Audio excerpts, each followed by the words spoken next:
You're moving into a land of both shadow and substance, of things and ideas. You've just crossed over into the Don Nicoleone Show. Oh, yeah. Y'all already know what time it is. The moment that you've been waiting for. The one that you've been waiting to hear.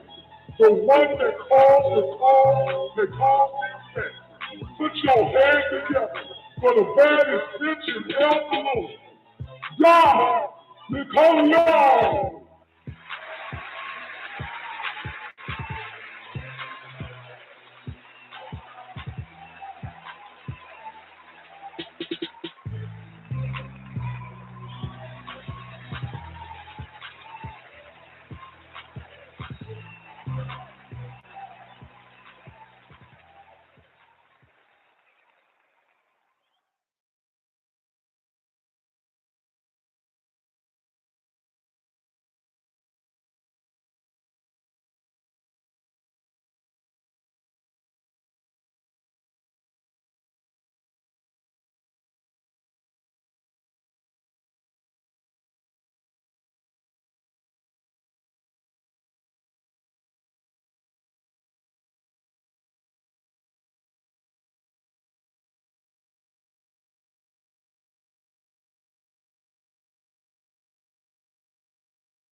Rama Shiva Krishna Mahatma Gandhi.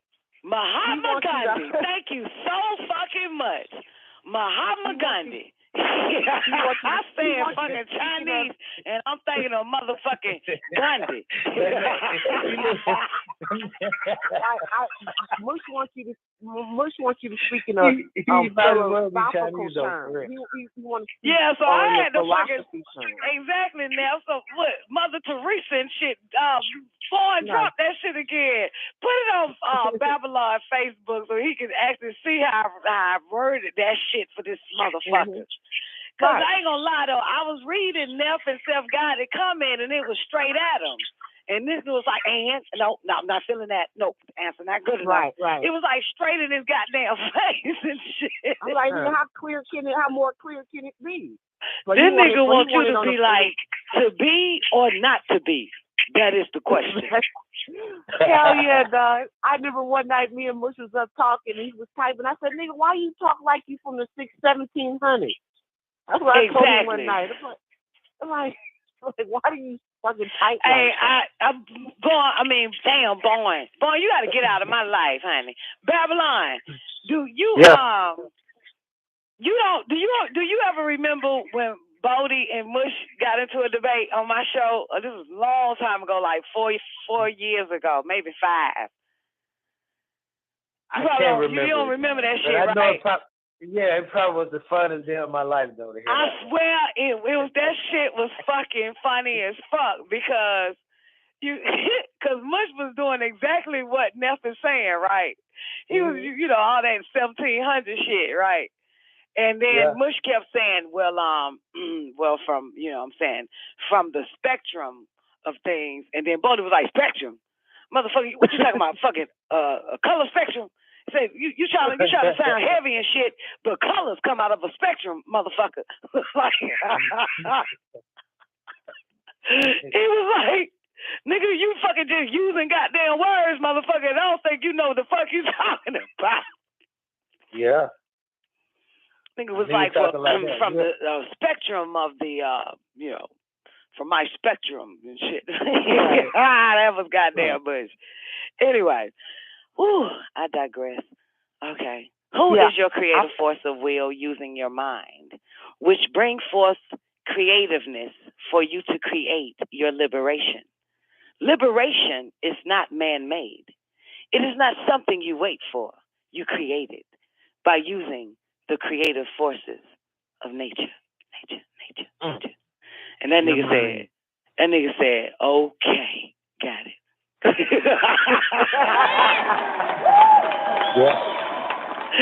This was after we did the 9 ball yesterday, Babylon.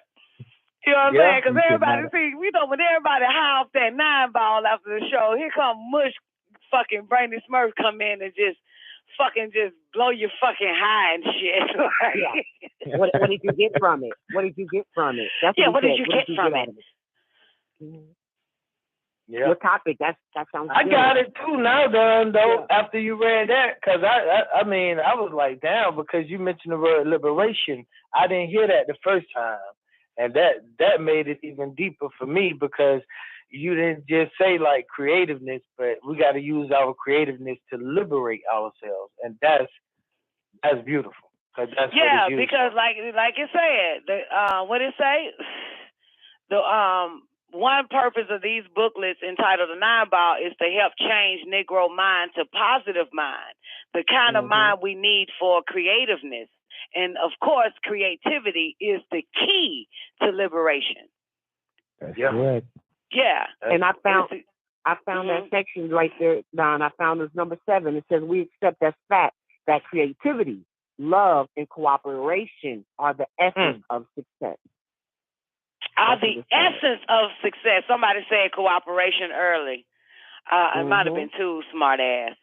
Yeah, he said it was cooperation was the third one. Yeah, say that. So read that again for us.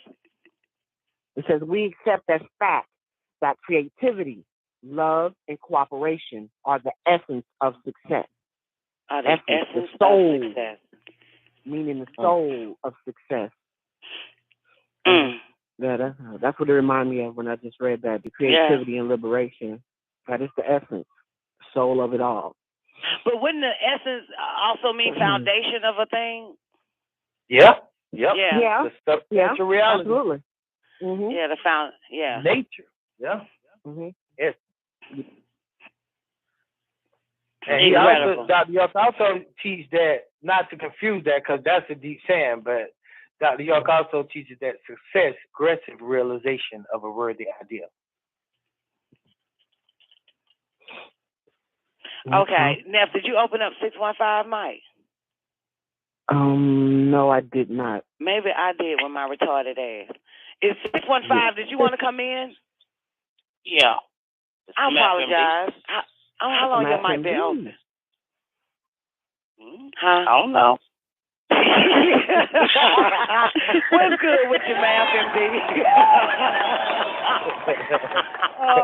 Peace, Babylon. Peace, Neff. Hey, y'all know, listen, new when you hear the motherfucker say I'm muted and I totally forget that I did that shit, just come on in. I didn't hear her say it. I heard that, I've been put in the queue, but I never heard unmuted, I guess. Yeah, you will hear it. It's quick, though. It say unmuted. Oh, okay. Those are the tones, that monotone shit. Unmuted. Say it, Newbie. Newbie got the monotones down pat. Say it, Newbie. Unmuted. That don't sound like that.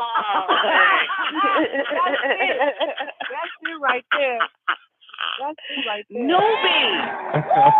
Honey, I just had an epiphany. I need you to do my machine for me, my voicemail for me. You mind later? Not a problem. Thank you so much. Another company voicemail. Many faces of Don Nicoleone.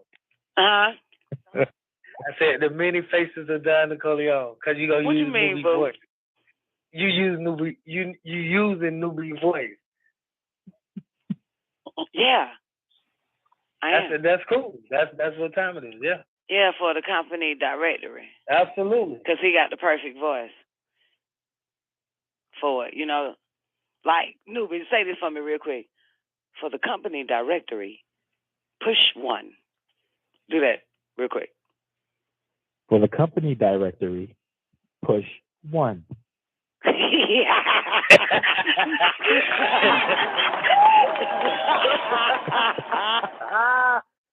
Damn, Newbie. I want him to do it for me. Automaton.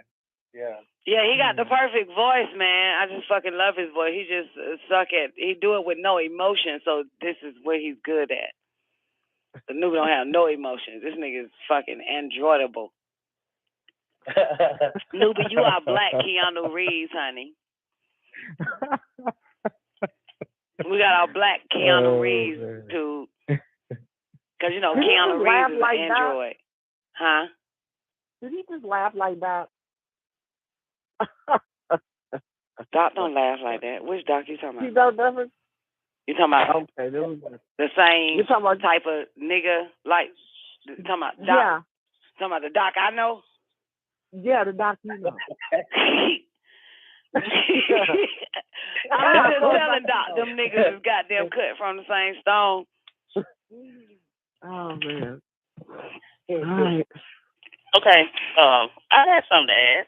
Oh, shit, we forgot all about your ass, Math and Bill. Quiet? For real. I'm so sorry. Appreciate you coming in, baby. But I just, what I wanted to add is a while ago, I know it's been at least a year ago, I had posted this status on my Facebook, and I don't really remember word for word, but it says something like, this is a competition-free zone. Only creativity is allowed. And, you know, I've been thinking about that ever since I posted it. You know, like, capitalism, they thrive a lot on competition. Mm-hmm. But like, once I create, or you create, or whoever, you know, you can't touch that. Once, if it's true creation, like how you worded it from your mind, competition can't touch it. I mean, you can try, but you can't beat my creativity. Mm-hmm. And that's what they thrive on, is like one-upping each other, you know, outdoing the next one. You know, I'm going to do it better than you. But you cannot do my creativity better than I can. No, you can't. Absolutely. So, yeah, you can think you're competing. Because, like... You can think so. Yeah, like, okay, self-guided said it better. You ego-tripping. Thinking that you can, but you really can't. Right. You know what I'm saying? You're absolutely right, Math MD.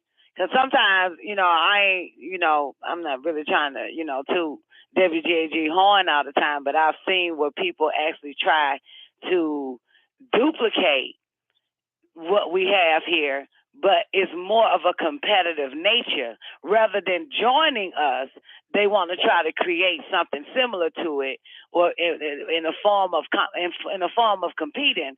But you're gonna lose, because this was a baby in the fucking making before there was even a blog talk or internet radio. So WGAG Radio been in my womb since I was 18. Like I said, I've been doing this shit since I was 18. Here I am, 37. So you'll never be able to catch up with that shit.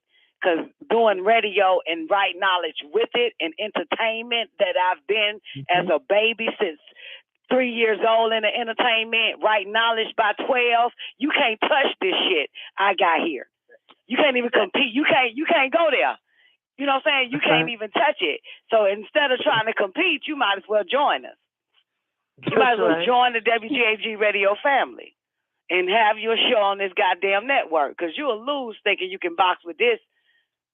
You'll lose. I don't give a fuck if they had 1,015 gazillion listeners. You'll still lose, because your foundation, Babylon, what is it? The essence of success is the foundation of creativity first.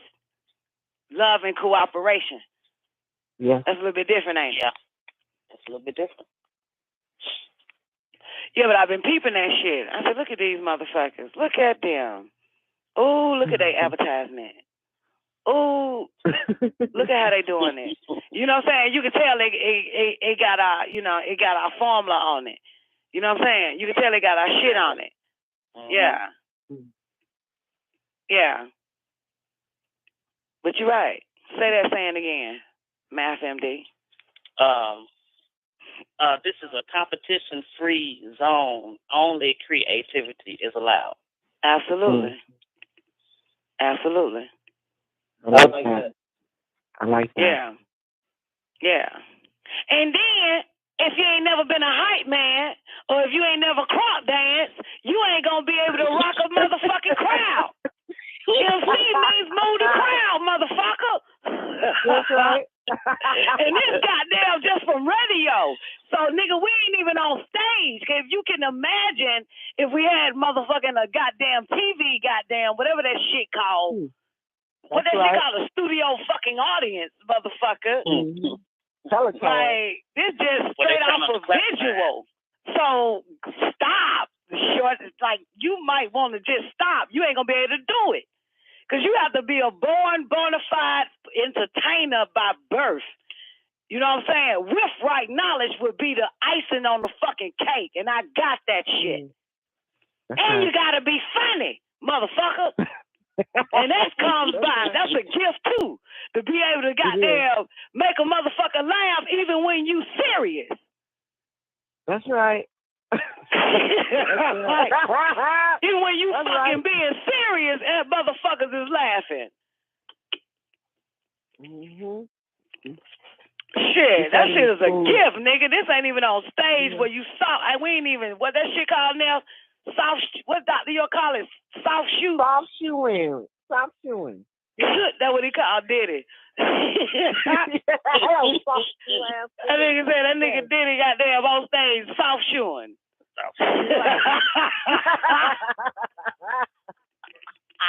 To the top.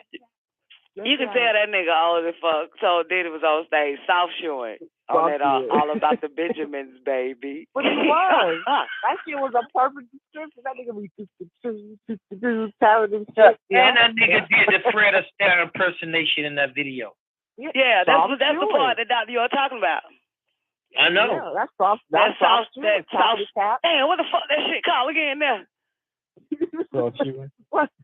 Soft shoe. He did soft shoe 1, 2. He was tap dancing. Hey. But off the rip, I used to tap dance too. Yes, I tap dance. I should have never turned in my tap dance shoes. I love tap dancing. I can tap dance. I might put it. I might do a goddamn YouTube video and show y'all. You know what I'm saying? Me tap dancing and shit. Just for the hell of it. Show y'all bitch can tap dance.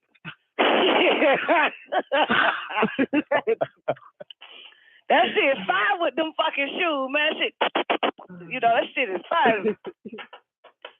Yeah. Hold on. Shit. Yeah, nigga. Tap dance is the shit, motherfucker. I'm about to buy me some tap dance shoes, man. Get back on that shit.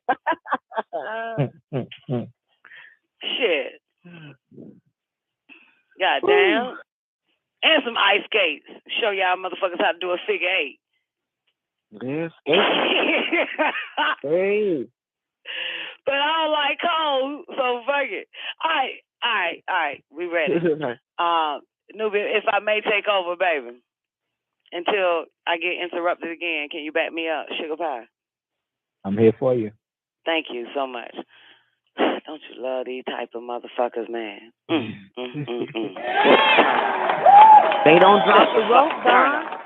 I mean, one thing I must say about the educated Negro versus the uneducated Negro, they are more of a turn on to us hood rat chicks.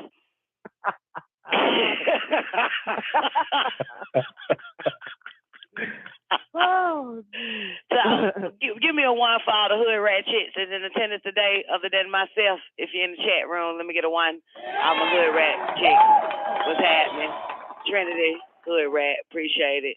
I ain't their turn on though, for real. I ain't them Miss Seeker, I ain't them fucking educated Negroes like Newbie and my husband Doc. Ain't nigga turn on though. You know what I'm saying? Because they be saying the right shit. You too, Babylon. You know how to say the right shit, too. You know what I'm saying? But you self-user. But Babylon, you a self-educated Negro.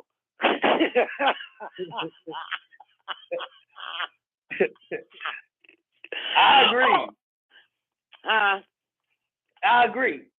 I just got through looking at that quote right there, what you just said. Self-educated. The quote, what me and you both like, one only learns what one teaches self. Now that's true. Hey, can I take a short break on this? I gotta read the Zodiac signs and horror movies real quick. Can I do this real quick, then we get back into the 9 ball? Yeah, I mean, I'm down. Have y'all seen this yet? I don't know who the fuck did this, the zodiac signs in horror movies, in a horror movie. Can I share that with y'all real quick? Everybody interested in this? I'm game. Absolutely. Okay. Here we go. I need y'all to be honest now. This sounds like your ass in a horror movie. Aries, the first one to die. Goddamn, Aries is the first one to die in the horror movie, shouting. Yeah. Okay, Taurus.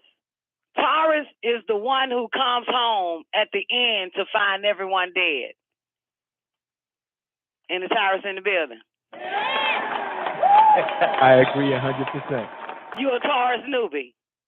Uh-huh. Makes sense. Gemini. Gemini, the one who figures out who and what the killer is. Gemini. There's Gemini on the line. Gemini listening. The one who finds out who and what the killer is. But mind you, Gemini, don't get too excited. You still end up fucking dying. As soon as you find out who it is, you confront the killer, and the killer kills your ass. So, Cancer. Now, this is so fucking true. This is why I know that this is true for me. Now, Babylon, I know you're a Cancer, but this is so true for me because I always do this shit. Cancer is the one who says, hello, who's there? There. I do that shit all the fucking time, yo. That's the only line I do when I hear noise in the house. And I be like, hello, who's there? There. Yeah. That's me all day. But anyway, it says the one who says hello, who's there, as if the killer will answer. Okay.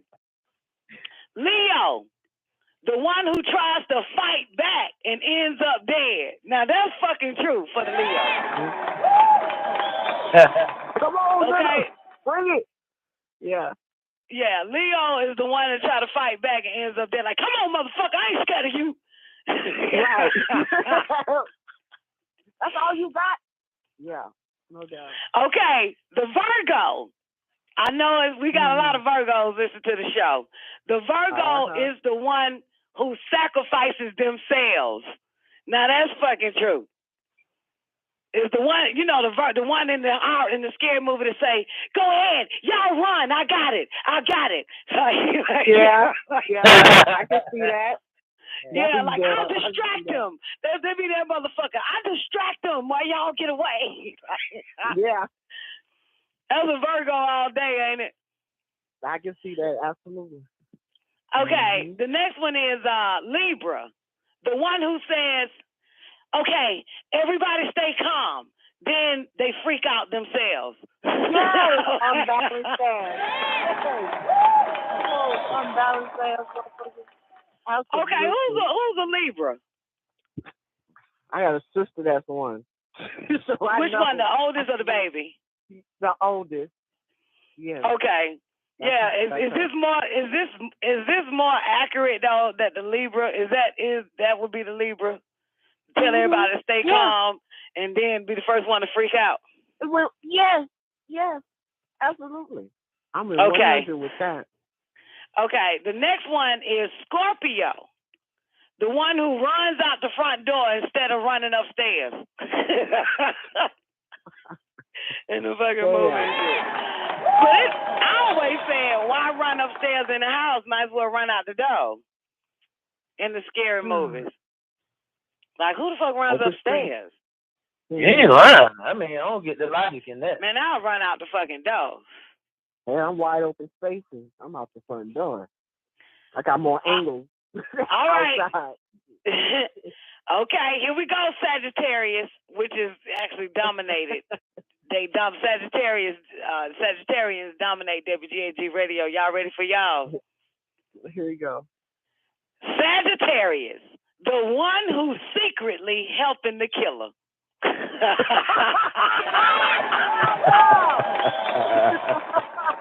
Oh, no. Oh, man. Look at Nick Nubian. You a Sag, ain't you, Nick? Nick said, damn right, goddamn it. Fuck, I'm gonna die for. I'm gonna help this motherfucker. So y'all really be in the horror movie talking about, they over there hiding under the bed. Go get their ass first. They in the closet hiding. Point giving motherfuckers away and shit. Oh, man. Capricorn. Capricorn is the killer. That's the one who snapped and went on a killing spree. Now that's some deep shit because my dad is a fucking Capricorn. I agree with that. And Born Sue is a goddamn Capricorn. And Antichrist is a goddamn. Y'all the motherfucking ones going that goddamn killing spree. Y'all is the killer. Woo. Okay. Aquarius. How many Aquarius in this bitch? Aquarius, they say, is the one who makes it until the end. My baby in Aquarius. My baby too. I got an Aquarius. Yeah, my baby too. Yeah. Emil is an Aquarius. Let me look in this peep in this chat room, see who the fuck is Aquarius. Teresa Washington is an Aquarius, and Trinity is. Okay, that makes sense. Because y'all niggas damn sure stay low key. So yeah, that makes sense. Y'all motherfuckers be the one to make it to the end. Smart motherfuckers. Y'all stay low key. Okay, okay, last one. Pisces. And this is the fucking truth. How many Pisces we got in this bitch? The Pisces is the one who screams at every goddamn thing. That's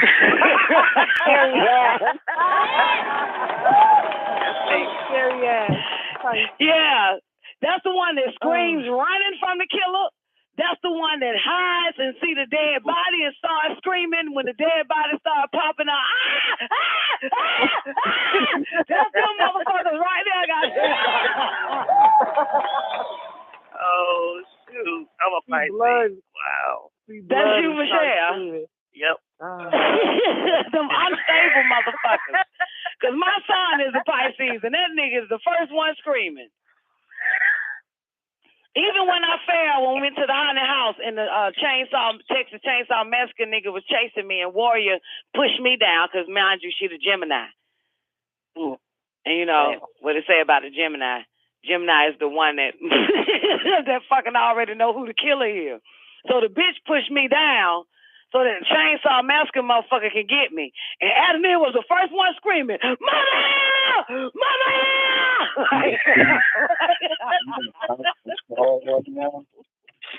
This fucking Pisces nigga. Okay, that's it, honey. Your mic open. Oh, she's on her way. That's it. Yes. Hey, honey. Merry Christmas. Your mic open. There you go. Fuck white supremacy. Yeah, what's happening? Peace, everybody. Did you say fuck white supremacy when you came? Yeah, you know I'm gonna use that. That's my 2014 saying. Okay. Well, you know that shit out of style. I know, but some people need to get into that style just so they can get up out of it. Oh, okay. I got one request real quick, and I know you meant to push one. Let somebody want to know what Libra is. Libra is the one who says everybody stay calm and then freaks out themselves. That's the Libra. First one, like, everybody needs to stay calm about this. Okay, we know we got a kill on the loose. Then about 3 minutes later, they start freaking out. After they tell everybody to calm down so they can actually freak out. That's your Libras, though. But I just had to share that with y'all, man. That shit there, oh my God, that's right up. That was, well, Cancer was perfect. I can't lie. For me, that one for Cancer was perfect in a horror movie. That's me all day. Hello? Is anybody there? Yeah. Who's there? Like, that's me all day. I do that in the house. I do that anywhere.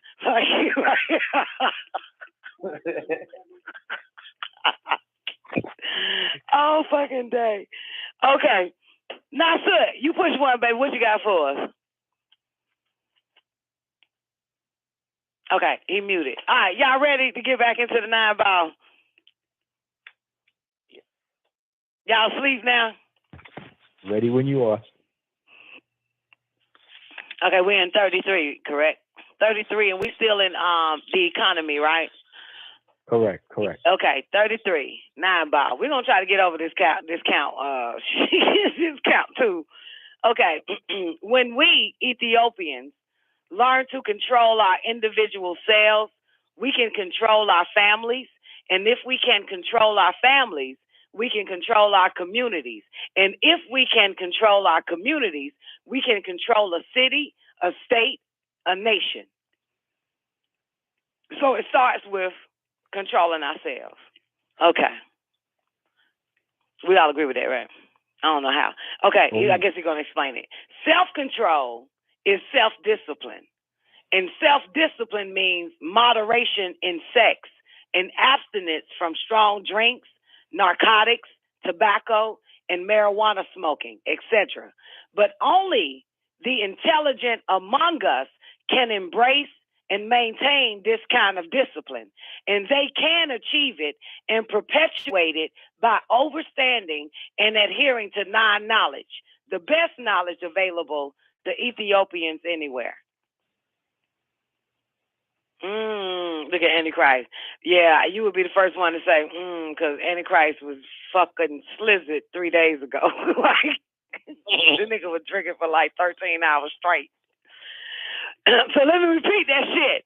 It says only the intelligent among us can embrace this kind of fucking only the intelligent among us can embrace and maintain this kind of discipline. So let's rewind this shit. Antichrist, you're out. Self-control is self-discipline. And self-discipline means moderation in sex and abstinence from strong drinks, narcotics, and tobacco. Wait a minute. Well, that cut me out. I'm out of the picture. That exits me the fuck out too, goddamn. Antichrist, I'm with you, boo. Wait a minute, I missed that shit. Wait a minute, tobacco? What the fuck tobacco got to do with this shit? Tobacco ain't never did nothing to nobody. Nicotine. I'm going to redo this goddamn 9 bars. We got to do an edit. We got to edit this shit. Some of this shit don't need to be in this motherfucker. Oh, appreciate it, Nick. She said in moderation. Thank you. Okay. Yeah, that's our escape, ain't it? The word moderation. Okay, because I do smoke in moderation. And Antichrist, you do drink in moderation. All right, so yeah, let's go back and read that again. Thank you, Nick. Self-control is self-discipline. And self-discipline means moderation in sex and abstinence from strong drinks, narcotics, and tobacco and marijuana smoking, etc. But only the intelligent among us can embrace and maintain this kind of discipline. And they can achieve it and perpetuate it by overstanding and adhering to non-knowledge, the best knowledge available to Ethiopians anywhere. All right. 34. We all agree on that, right? That shit makes sense, I guess. 34. Yep. Those of us who will be liberated, check it. Those of us who will be liberated must be able to exist like a sun, but our individual selves, if necessary, that is, without visible physical organization. I remember when we first read this, Neff, when we first read this part last year, I think you and I danced on this motherfucker all day. So on 34, let me read it again. Those of us who will be liberated must be able to exist like a sun by our individual selves if necessary. That is, without visible physical organization. In other words, each of us who can liberate self must be able to practice liberation knowledge alone, without being a direct member of a physical organization. All right? Yeah. That sounds like us all day, don't it? Especially us bitches. Bitches meaning women. Because, you know, we ain't with that shit no more. You can forget that. You took our style and we taking it back. So that's why, you know, it'd be so hard for niggas to bring their wives or their females or their mothers into an organization because we ain't with that shit. Like, it'd be niggas always, Mama, I don't know why. You won't join the Black Liberation Movement. But I ain't trying to do no gender talk on that shit, but I'm for real, man. Like, you know, women be like, nigga, I ain't with none of that shit. Fuck that. I mean, you know, a woman would tell you, nigga, you go to that shit and you motherfucking listen to what the fuck they gotta say, and then you bring your fucking ass home, and then you tell me everything what they said. Right. That's a woman all fucking day, right? That she ain't got time for all that shit. Fuck that. Let me do it again. Never, you don't remember when we danced on this shit for a minute last year when we first read this? Yep. On 34, this one? Yeah. So let's do it again. Those of us who will be liberated must be able to exist like a son by our individual selves if necessary. That is, without visible physical organization.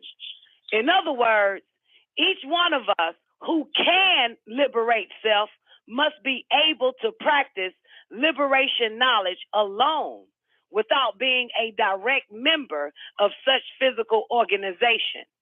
9, organization of the mind is prerequisite to physical organization of our physical selves. Now, a son is self-created, MD. Deep, ain't it? A son is self-created, and you can create your own mental self by overstanding and adhering to the son knowledge. A son, S-U-N, a son is self-existent, and you can be self-existent if you understand and accept son knowledge. Accepting 9 knowledge means practicing 9 knowledge at all times with every person, place, and thing as reasonable and practical as possible. That's heavy. That last part is heavy. That last sentence? Practical. Yes. I just want to know if anybody got that, and if you did get that, I just want to know if I got the same thing you got when you got that.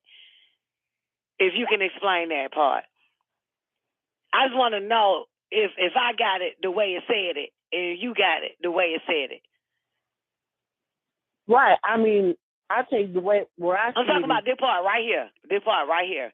Accepting 9 knowledge means practicing 9 knowledge at all times with every person, place, and thing as reasonable and practical as possible. What the fuck does that mean? Depending on the situation that you're in, I mean, who you're dealing with, it has to be reasonable and practical. I mean, I'm going through that now, Don. You have to use 9 knowledge when dealing with a particular individual, depending on what kind of situation that you're in. You have to bring that 9 knowledge that we spoke about when we had the conference talk with Doc. That's using 9 knowledge to a situation that you have to be reasonable within because of the place and the situation in which you are. That's kind of how I see it. Yeah, but see, check this shit. The key word is. Wait a minute. Let me get this. Okay. At all times, with every person, place, and thing, that's that spell. And so, if you always practice the 9 knowledge, you can break the spell or not even get caught up in it. Period. Yeah, that's what I saw. Right. Absolutely, with every person, every place, and everything as reasonable and practical as possible. Right. Absolutely, Math MD. That means that you don't fall for their words, you don't fall for their rhetoric, none of that. No matter who the person you're dealing with, even if they hold titles or whatever the case may be, you just don't go. Basically, we call for the okie doke. You use right reasoning. Y'all helped me get that, so I see it.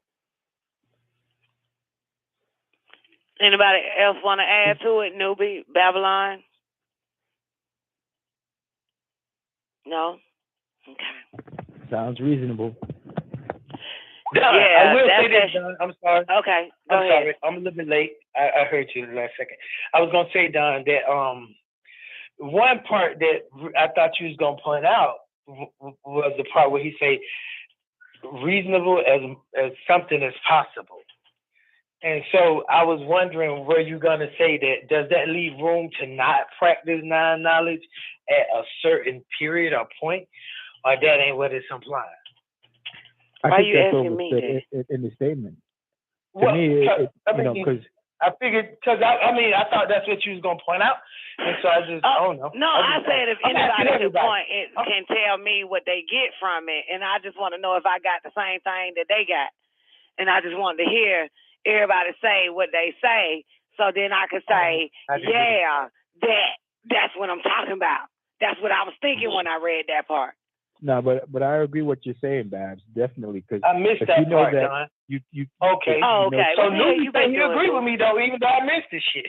I didn't even hear I'm what just you saying, said because I ended up missing that. When you first came on, I missed that because I ended up typing the fucking live antenna.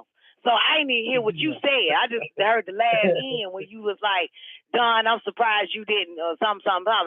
And I don't remember shit else. Yeah, I thought you was mentioning the part of the 9-ball. And I was just asking. Yeah, and I came in at the last minute. So I was thinking that y'all was talking about the sentence that you read, because I heard you read the sentence. Yes, I did. I was. And then, so that's what I was just talking about, the end of that sentence. Okay, so and tell me what you said. What the end of that sentence is, so I don't chop it up. It says, the end of the sentence says, accepting non-knowledge. Oh, go ahead. Accepting non-knowledge means practicing non-knowledge at all times with every person, place, and thing as reasonable, practical as possible. That part, as reasonable and practical as possible. That's the only part that I was thinking. Those are key about, words and I was just asking about that. Did y'all think? Okay, what you asked again? I can't hear you. I'm asking the panel, do y'all think that is that implying that it's a point in time when non-knowledge is, I can't even hardly say it, it's not applied? I think I know. I did hear that last end, Babylon. I remember you saying, do you think that, it should be certain times where it does apply and certain times where it doesn't? Some old shit like that you said, right? Yeah, something like that. Yeah, just like that. Yeah, okay, I remember like that. I don't want to disrespect what was said in the no, you can disrespect it. You don't give a fuck about that shit. Listen. No, I'm just asking though. I'm just asking if y'all. Okay, now ask again.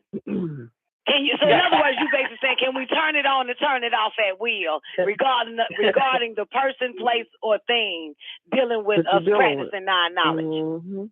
Yeah. Right. And for me, Babylon, I have never turned it off, and I'm not trying to be like I keep non-knowledge right with me all day, every day, and I say it with my chest. Okay. I think a part of practicing non-knowledge is knowing when it's necessary to use. So, like where you say, not necessarily turn it on or turn it off, but maybe you could be in a situation. I use it all the time. I just want to put that on record. Where I use it when I'm in the presence of a stranger, a friend, a family member, or a goddamn foe. I keep my mind on at all times. Or a fool. Or a fool. Yes, the fuck I do. Yeah. And I done got so good with it that I don't give a fuck no more. Right. Yeah, at that point you get so good with it, you just don't give a fuck. You basically say what you say, and hey, you do what you do in a place, You know what I'm saying? Whatever. What it say? Accepting non-knowledge means practicing non-knowledge at all times with every person, every place, and everything is reasonable and practical as possible all day. I don't fucking conform. I'm not going to turn it off just for you. I got to keep it on for me. That's your form now, that's of just me. That's just me now. I agree. I never pretended that I wasn't other than what because you really can't hide what you know. You can't, like you say, you can't hide from yourself. Mm-hmm. So you might as well just be yourself. And part of yourself is coming into this shit like a son. Like it said in the previous sentence, a son is self-existent, and you can be self-existent. So in other words, you don't have to turn it off just so that you can blend in when you need to. I can still be the brightest. I can still be self-existent and still be around the fucking stars. I'm still that sun, goddammit. Don't get it twisted. I don't fucking need you. Right. And I let everybody know that. Don't get it twisted. I am the sun. I don't fucking need you. You'll find out that you need me fucking with that goddamn moon. You're going to be in darkness without the light. So don't ever get it twisted. But that's that conformity shit, basically. I'll tell you what non-knowledge is to me. In a situation where people say they have to cut their locks and all that type of shit, right? See, to me, that's not non-knowledge. If you're going to do that shit. Because if a nigga use non-knowledge, they could use discrimination at the workplace and sue they fucking ass for trying to get you to cut your locks. Because in Mr. White Man's world, it says they don't discriminate on color, sex, gender, religion, which is a perfect time to use it for your locks and all that other type of shit. So it's just certain shit that ain't no way in hell you finna get me to cut something I like for $1. Nigga, I'll sue your ass because that's Mr. White Man's law. You can't tell me to cut my locks. That's discrimination. So it's just shit like that. You feel what I'm saying? So yeah, non-knowledge stays on all day. Dude, is it everybody on the East Coast? Is the sun still shining right now? Answer the question. Is the sun still shining right now? The answer is motherfucking yes. Yes. God damn it. Yes. The sun is always shining. It will not stop its self-existence for nothing in the world. It's talking about, boo.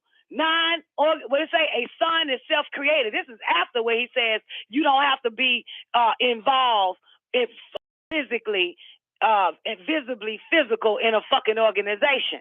In other words, each of us who can liberate self must be able to practice liberation knowledge alone, without being a direct member of such physical organization.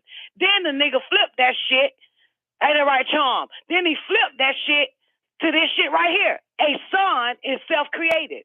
That shit goes straight into a fucking sign to explain that shit. What non-knowledge, non-error, all this shit really is. A sign is self-created. And you can create your own mental self by understanding and adhering to sun knowledge. So now it's time to study the fucking sun.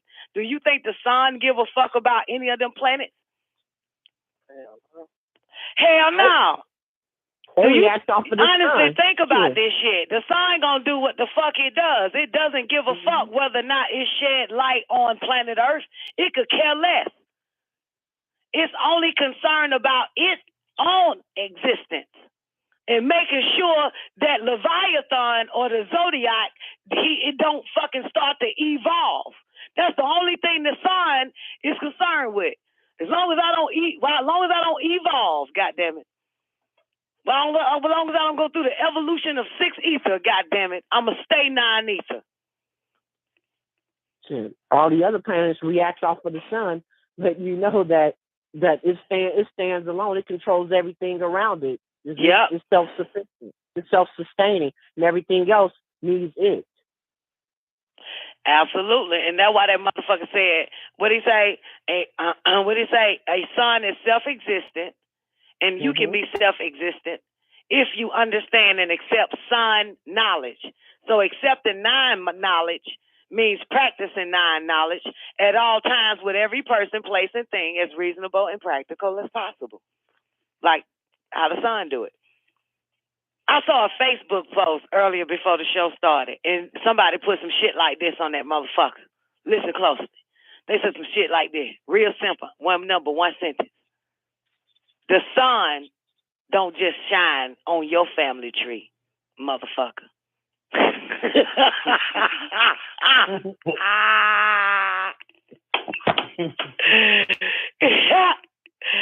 Okay, goddammit. Don't get it twisted, motherfucker. I don't think it was a honky live antennas. I don't think it was a Caucasian. I ain't got but like maybe 5 Caucasian Facebook friends. And, I don't think it was, man, but yeah. All right. Anybody want to say something before we move forward to 35 about this? Now, Babylon, back to you. Did you want to add to it about the reasonable and practical as possible thing? Yeah, but I want to hear what Newbie was going to say. What you was going to say, Newbie. Well, my overstanding is, if you're dealing with someone that's incapable of reasoning, it's not practical to try to reason with them. What about a place? What about a thing? Well, that's why I'm saying that's what I interpret practical as being. Well, the root word for practical is practice. Practice. Correct. Don't think that the little Webster dictionary for practical means whatever the fuck that shit say. Because if you look up the word practical and then you look up the root word practice, it both should mean the fucking same. But it doesn't. And it doesn't. What? Which is another form of his, that's right, you're an educated Negro. I keep forgetting. There we go. So we have to re-educate you, Negro. Followed by as I knew the analytical mind was going to pick out that word right there. It's followed by as possible. And you know the word archaic is in it, right, Babylon? Here we go. Look at the word practical. You know the word archaic is in that motherfucker, ain't it? Yeah. How you spell it? Practicaic. Yeah, practicaic. Archaic is not in that word. Knock it off. Fuck it is. Yes, it is. If I spell it, goddamn, check it. ARCAIC. Archaic, motherfucker. Oh, that's how you spell archaic, but that's nice. You don't need the H in archaic, man. You don't need no fucking H. The H is silent. Oh, man. Yeah, that's like the word knives. Are you serious? I mean, not the word knives. I'm sorry. Ooh, that was terrible. That didn't work. Yeah, you don't need a K in knives, Don. That's like the word K in knives. Yeah, the letter K. Yeah, ain't no need to put that shit there. That's a spell. That's a lie. That's that bullshit right there. They know they could do that shit and a nigga would spell it. And then if you spell it Nives, they gonna be like, you spelled it wrong. You need a K. Nigga, but the K is silent. That means it doesn't exist. Yeah. Why do they throw that in there for Babylon?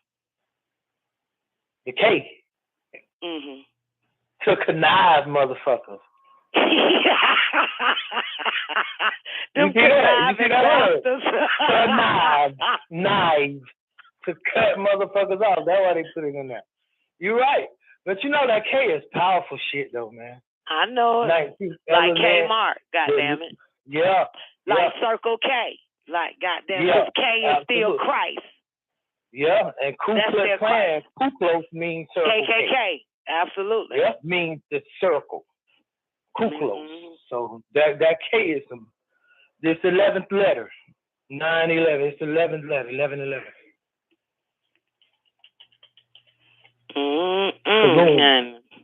And you know that K is a line and a V.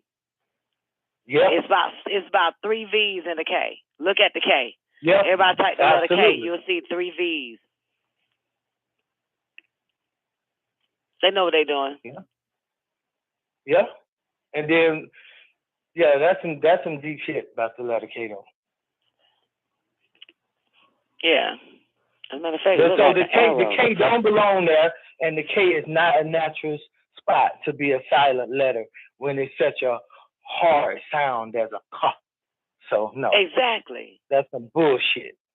And we know that. They ain't no in the hell you imagine. You really don't know. Ain't no only realistic reason somebody puts a K in front of an N and don't pronounce the K is they don't understand language at all. And that's what happened. No. Yeah, because actually, no. Like, we really should be saying a nigga need knowledge. Yeah, this is a book. The highest word in the world started with a fucking K with an N behind it. Knowledge. Okay.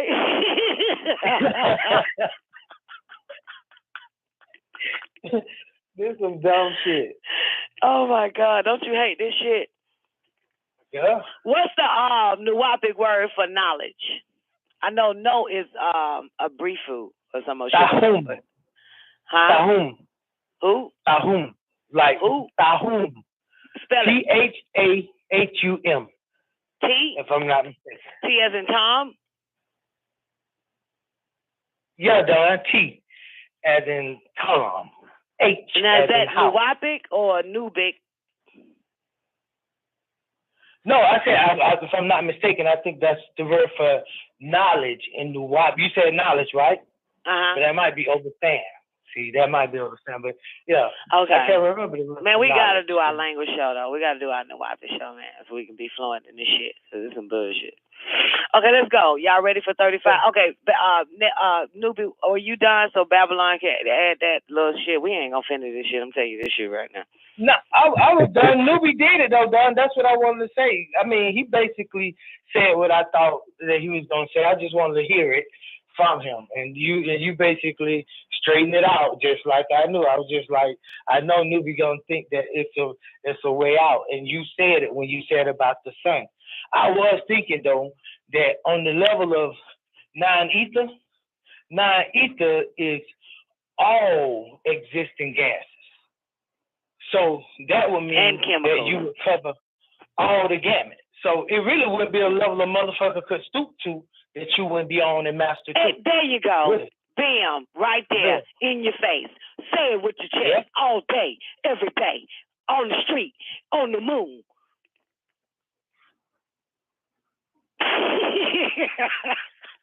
Okay. Hey, Don, the word is dahuf. Dahuf for knowledge. DAHUTH. Okay. Time to go night, nigga. Stop lying. Okay. It ain't monkeys in the chat room. I'm sorry, y'all. Y'all be missing out on these things in the chat room. Okay, 35. But I do get what Nubi is saying, like, come on now, like, really? He said, because there's no need to be something in the presence of a person that's something. Like, you know what I'm saying? I did get that part that he said. I just couldn't remember I couldn't fill in the blanks. I do get that part. He said there's no reason to... See, that's why, like... Say it again, Nubi. But see, to me... Like, and I know I've done this on my show, like, man, there's no way I can have this conversation with you when I say shit like that to a person that's on my show. You know what I'm saying? But my show is my show. But when I'm out, and let's say if I was out and about, and let's say I met a nigga like Black Hebrew Israelite, and he wanted to stop and have a conversation with me, I would just say, yeah. This how I go, yep, that's true, yep, and you right, because Moses, and Abraham too, that's right. I would do that shit all day and be easy walking back or walking off slowly and going to my destination any fucking way. You know what I'm saying? Like, that's how I do any and every. I don't give a fuck if it's a Black Jehovah's Witness, if it was a Black Christian trying to sell me a Bible. I don't give a fuck, and they want to talk. And I'm like, yep, you're right. You're right, because Jesus, that's right, because, hey, he may not come when you want him, but he'll be there right on time. You know, I do all that, because I speak everybody's language when I'm out and about. But on my shit, when I'm on my shit, called WGAG Radio. I'll fuck with you for a minute. I'll try to, I will argue. I will debate. I will, woo. But goddamn, when I'm on my mission outside this motherfucker, oh yeah, I agree with you. Because I can dance with you, but you can't dance with me. See, that'd be the only fucking thing. You know what I'm saying, Babylon? Do you understand what I'm saying, Nuvi? Yeah.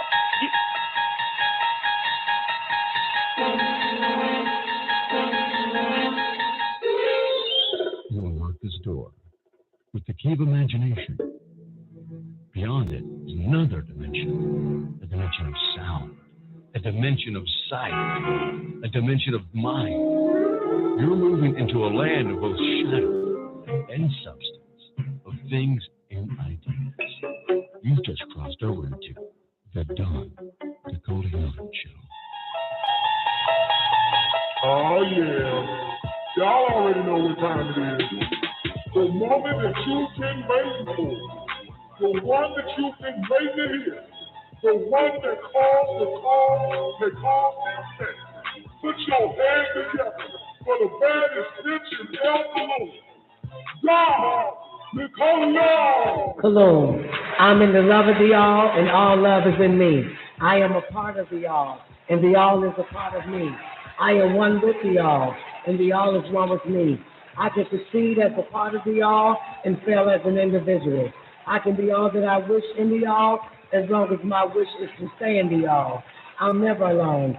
The all is, I am. The all can, I can. The all does, I do. Cologne. Cologne, ladies and gentlemen. Welcome to the Don Nicoleone Show. Hope y'all enjoyed that first hour. That show is entitled Behind the Nine Ball, Count 2, Part 3, Prime Time with Don Nicoleone, January 14, 2014. Great day to everybody over there at the after party, over there on Lockdown Radio, and also on the call lines. If you need to call in number is 525. That is not the damn call-in number. 425-569-5274. That's it. Get you in, baby. Special shout out to all my niggas over there in the after party. That's our 24-hour voice-activated chat room on PowerTalk.com. Just type in the search the after party. You'll find us there 24 hours. And you already know, babe, it is official around this thing. Brian, Ryan, great day to you, baby. Special shout out to my man Biggie D in the building. C9 him. Big Hudson. What up, boo? Mush mouth. What's happening, baby? Shout out to my lady Nick Bet, Vulture Goddess, Nibiruck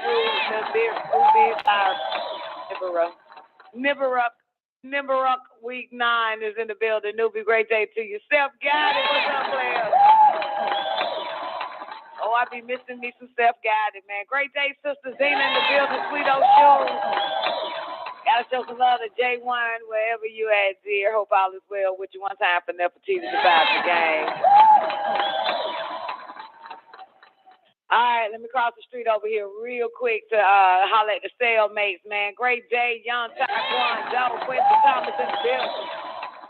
Shout out to my baby, the Brock Obama in the building. What up, the Brock?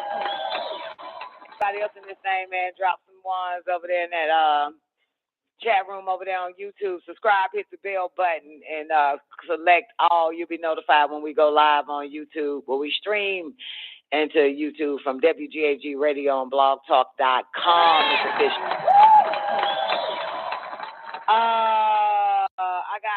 I was ignoring this one post, this one article, because I figured it wasn't going to hold no weight. Some nigga crying over Diddy and shit, and how he should have killed the motherfucker, how he thought about killing the nigga or some old shit, killing Diddy. Y'all know Diddy, right? Sean, somebody. Yeah. So anyway, interesting enough, now I'm going to bring it to the damn show because Diddy fucked around and responded to this nigga. I don't know this guy. His name is Freddie P. I'm pretty sure some of y'all New Yorkers probably know about Freddie P. Does that sound familiar to anybody that's from the north, from New York? From the north. Yeah, I can say north. Give me a second, because first now I overlooked this shit, because did it and jumped his little ass in. The dude name is Freddie P. And so they said that P did it, or did he do it? Sean Combs beefed up security after P. Diddy says he has thoughts of killing Combs and himself. Oh, here's a video. I didn't know it was a video. You want to see the video? Y'all want me to play the video just for the hell of it? Give me 1 second. Let me delete some of this stuff. Dun, dun, dun, dun, dun. All right, play the video and let y'all see Freddie P, what the nigga look like now. All right, and let me give y'all over there in the after party some footage so you guys can check it out. And action. A lot of people don't understand what niggas I've been through. And no action on this shit. Hold up. Suicide 2 or 3 times. I done pictured my brother walking in, finding me dead. I can't hear this nigga. A few times thinking about leaving my son because you just get tired of life. It's like no matter what you try to do, you just got to keep battling. Niggas got their foot on your neck. Niggas want to see you fall. And it be niggas, you know what I'm saying? Like, it's this nigga Puffy. And my main motherfucking reason why I really hate fucking life, dog. Like, people don't even understand. Like, I don't even give a fuck. I've never been to a point where I've thought of suicide my whole life. Never. I think I'm a gangster. You know, I partake in my share of street things that might occur. I apologize for my sins every night. But me personally, my own life, the thought alone, I was telling my dog, I'm like, I don't even know how I started thinking like that. Because it done got so bad where I done had it all and fell to the bottom. How do you come back from that when you battling a giant? It's like no matter what you do, it ain't got nothing to do with your skill no more, because your skill is 90% better than any nigga that's out there right now, and the world knows it. But it ain't your skill, because you can't even get where you going because of the world is built on relationships. So if a nigga fuck with you, that's saying they don't fuck with Diddy. That's basically Khaled, Ross, all them niggas chose. You think I don't know them niggas? Them niggas ain't never gave me a verse. Them niggas ain't never did. Now, when I first seen Ross, man, after that shit, niggas said, I love you, man. You know what you did for our city? I love you, man. In the middle of the club, my nigga. Nigga ain't never gave me, nigga ain't never called back and say, hey, man, like real niggas supposed to. Every artist in Miami look out for each other. You ever seen anyone nigga do anything for me? Them niggas got their deal on the strength of me, man.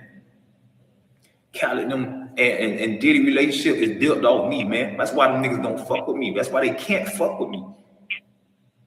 Them niggas love, I had love, man. I was the only nigga screaming Khaled name when he wasn't shit, bro. Every city too, every radio station, every event. Khaled the number one DJ with me, nigga. Cause I'm a real nigga like that. Ross was my favorite rapper before he ever fucking touched the Diddy hand. But notice how after the band, Diddy put his hands on them niggas. A few months later, oh, he want to be there because he wanted, that was a spit in my face because me and him know what happened. Me and him had the conversation inside the office. I know what was supposed to take them. I just don't come from where I can be purchased, man. I ain't come from that, man. I came from, man, sleeping on dirty clothes, man. I used to fill up my clothes. We used to sleep on fucking pillowcases, man. Me, I used to wear my fucking, we used to wash our clothes out, hang them bitches in the bathroom, go to school, mildew, my nigga. So I can't be purchased, bro. I've been through a lot. My family been through a lot, bro. For 20 years, man, it's like, and people like, oh, why you ain't? Because, bro, anybody that signed me, basically, I can't prove that this nigga hating on me, but I can see through my peers' actions how a nigga like Khaled can't even fuck with me. He can't even, if he want to. And I'll ask you, after ask you, say, oh, damn, Khaled, when we got beef? Damn, Ricky, when we got, why you cutting checks to all these other niggas? Ain't now one artist Ricky Ross ever signed fuck with me, man. I went through 40,000, man. Ain't now nigga Ricky signed that can go through 40,000, man. Ain't now nigga Kanye signed that can run through 40,000. Ain't now nigga, none of these niggas ever signed that can run through 40,000, man. And be noticed. by a nigga who sold 80 million records. You can't take away what we done already. I done been through a lot, dog. And after some time, you just get tired, bro. You just get tired. I had to find more reasons to live this shit. I want step kids or something, dog. Cause my son grown, and seeing him happy, seeing him be successful is the last thing I want on earth. Y'all niggas don't know. I contemplated suicide because I love God. I'm tired of this shit. I'm tired of earth, man. I want somebody to take my life, bro. I asked God to take my life, bro. I don't want to do it. Because of the shit that nigga been through. I step on shit. No problem. I told my son the other day, I said, you know how good I feel knowing you don't have to come up in a life where you got to pray for your sins. Where you don't have to worry about it. I said, dog, I've been through a lot. I've been praying for my forgiveness for my whole life. I don't know no other way. I don't know what it feels to be a good citizen. I don't know that shit, dog. I never had that, my nigga. For 13, we've been providing on our own, dog. Big gangsters, my nigga. My mama's kids. We ain't had no daddies, all that shit y'all niggas got. We ain't got all that, man. My big brothers was my daddy, dog, and we learned along the way. So I came up in a life where shooting is normal, robbing is normal. That's my son don't have to go through that. He could be a citizen. He could go do anything in this world. He could be a pilot. My fucking son could be a pilot, nigga. I think I give a fuck about these niggas. It ain't even about money no more. This shit ain't even about money, gang. Cause can't no money make me happy. Nigga, my dog asked me the other day. He like, what'll make you happy, bro? I'm like, I don't even know, man. Just I like doing for people. I just like to be able to be there for. I just love to be there for people. That's what made me happy from day one. That's why I even did it, man. I don't give a fuck about no music, man. God gave me this talent. This talent is given, bro. You can't take that from me, bro. I do this shit. This shit y'all work hard on, I do in 2 minutes, man. 2 minutes. It take a lot to do this video. I don't even know if I'm gonna release it, but I needed this for my sanity. I had to just break away and talk to myself real quick. But people don't know what a nigga been through to be at your highest peak and have it snatched away from you because you don't want to kiss ass. And man, we all black people, man. Black people continue to step on each other and hold each other down. And that shit for people mental. I'm a nigga that'll run in there and blow your shit loose, bro. I don't give a fuck. Do you really want to be in a situation where you make a man that mad, dog? Where you take it from a man's family where I gotta sell dope for 20 years and survive in these streets and still don't have a felony, my nigga. I done had my freedom almost taken away from me several times, dog. You hear me? Trying to survive, my nigga. You can't go get no job. You just want to be regular sometimes. You can't even go get a job. You walk in the job, hey, Freddie B, what's up, boy? You gotta back up out of what the fuck. You can't even be a regular human no more after some shit like that. But he don't know nothing about that because he don't come from this shit. He don't come from this shit for real. Niggas like that don't come from this shit. Niggas like that don't think all about hurting. Getting gain, power. Niggas gonna die horribly, man. You niggas gonna die horribly. Test cancer something, man. God gonna get you niggas, man. Cause you fuck with God hard, man. You got a nigga like me who don't even care about no money. I would have did way more for my city than any one of these niggas did. Cause I'm from Liberty City. I'm from Overtown. Them niggas just shoot videos though. Them niggas ain't never did shit for Gibson Park, William Park. Them niggas ain't never built no homes for the homeless. Them niggas ain't did nothing I would have did. Them niggas exploited my city. They exploited the culture. Y'all don't know. I'm just telling y'all, man. Be mindful, dog. Appreciate what you got, man. But you're not God, bro. When God put you on a mission to change people's lives, you do what he asks you to do. And you be rewarded. Nigga at 900 million. Nigga, you still at 9. Kanye done passed you. Jay done passed you. Cause they don't practice bad business like that. They ain't stepping on each other to get where they gotta go. You look at Jay-Z, nigga, Dame made millions. Bean made millions. All them niggas around them made real money. Nigga, you ain't made 200,000 with you, nigga. But you done made over 60, 70 million off us, nigga. We ain't make 200,000 a piece off you, nigga.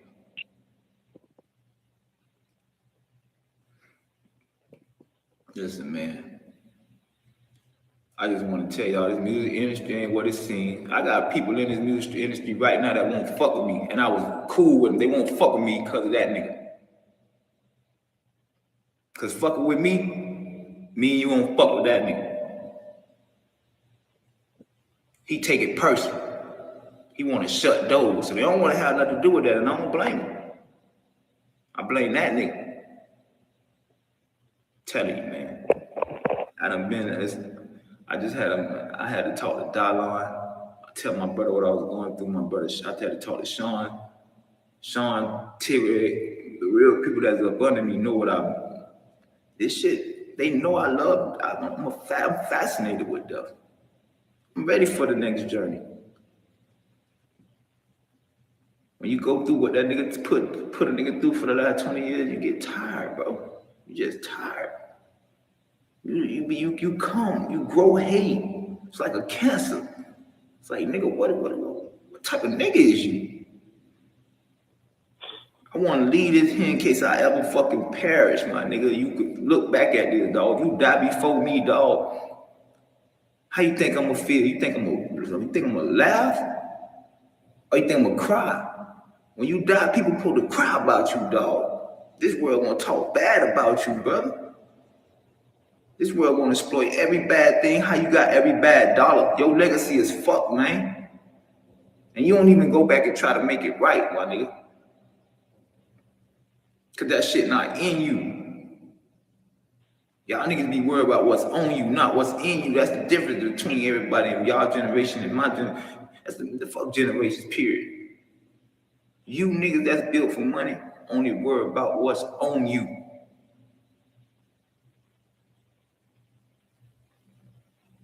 Yeah, I've been through it. Sometimes I just want to get away from the world and go get me a great job paying. I ain't got no felonies, man. I could have been anything, man. My whole family in law enforcement. I could have been a CSI. I could have been anything, man. But you put me on a pedestal to where I could be a world failure. If I'm succeeding in music, anything else in this world, you get publicly humiliated. So I gotta sell dope. I gotta do what I gotta do to stay relevant for 20 years to make sure my son have, because I can't go get it. I gotta do this shit. I don't want to do that shit. Nobody survived this long in that shit. I did, nigga. Not halfway either. Ask him. I step on shit for real. Ask him. That ain't shit to brag about. You know why I did that? To protect my family. I did that so the streets know if you touch this family, because I ain't have that protection growing up, dog. Ain't nobody, all I had was my brother Trigger and Foot. I ain't have no uncles that was known for this shit. My nephew uncle's known for this shit. Y'all play with them, you know what's coming with this shit. And that's why I did it. That's why when I left high school, I said, you know what? I'm gonna make sure no nigga play with my fucking family no more, nigga. When I get older, nigga gonna know not to touch my son. When I get older, niggas gonna know not to play with my fucking nephew. These niggas live in fairy tale, all that 20 grand, get you bring my pin to the ceiling, man. It was 10, nigga. You know what's up with me, man. Yeah. Shit came from the count. You know what's up. You know how we rocking, man. We really live this shit. Y'all niggas out here with all this fairy tale shit. Easy kissing that. Y'all done got rich off a nigga name. Ain't come back and throw a nigga $1. Got rich off a nigga because a nigga hated me so much. He went and shared the light to y'all. Because I walked away from his plan. So he went and gave it to y'all. And y'all in return, y'all niggas won't even fuck with me because y'all want to be so down with that nigga. I don't fuck with none of them niggas, man. I don't got no respect for none of them, dog. All I tell them, you see me, you got power with me, say it, nigga, so we can shoot that shit out. Don't do none of that sneaky shit. Don't send no fuck nigga my way. Say it, man. Shoot me in my face too, dog. Don't play with me, my nigga. Shoot me in my face. Do not resuscitate, man. That's how I'm living. Send me my God, dog. Send me to my mama, my brother, my nigga. Do not resuscitate. Y'all ain't living like that, dog. If y'all really living like that, man, all that y'all on the side of me, Cause y'all know I'm real. Y'all know I'm real in everything y'all ever touched, everything y'all ever been around. You shoot me in my face, say your killer to me, but let me know what's on first so I can give you what you want, my nigga. I'm gonna be the one to give you what you want. You play with me, dog. I'm gonna fuck if you who you with. And that's on my mama's soul. Niggas be doing all this whole ass shit, man. I don't respect none of them, man. I got love for them because I understand they had to do what they had to do. All that. Man, y'all niggas got rich off a nigga, man. Off my back, my nigga. That nigga wasn't fucking with y'all. Nigga ain't never shake your hand before that. Until after that situation with me. He came straight down and fuck with them niggas, gave them niggas deals, put them niggas on everything, man. Big guys, stop playing on me, man.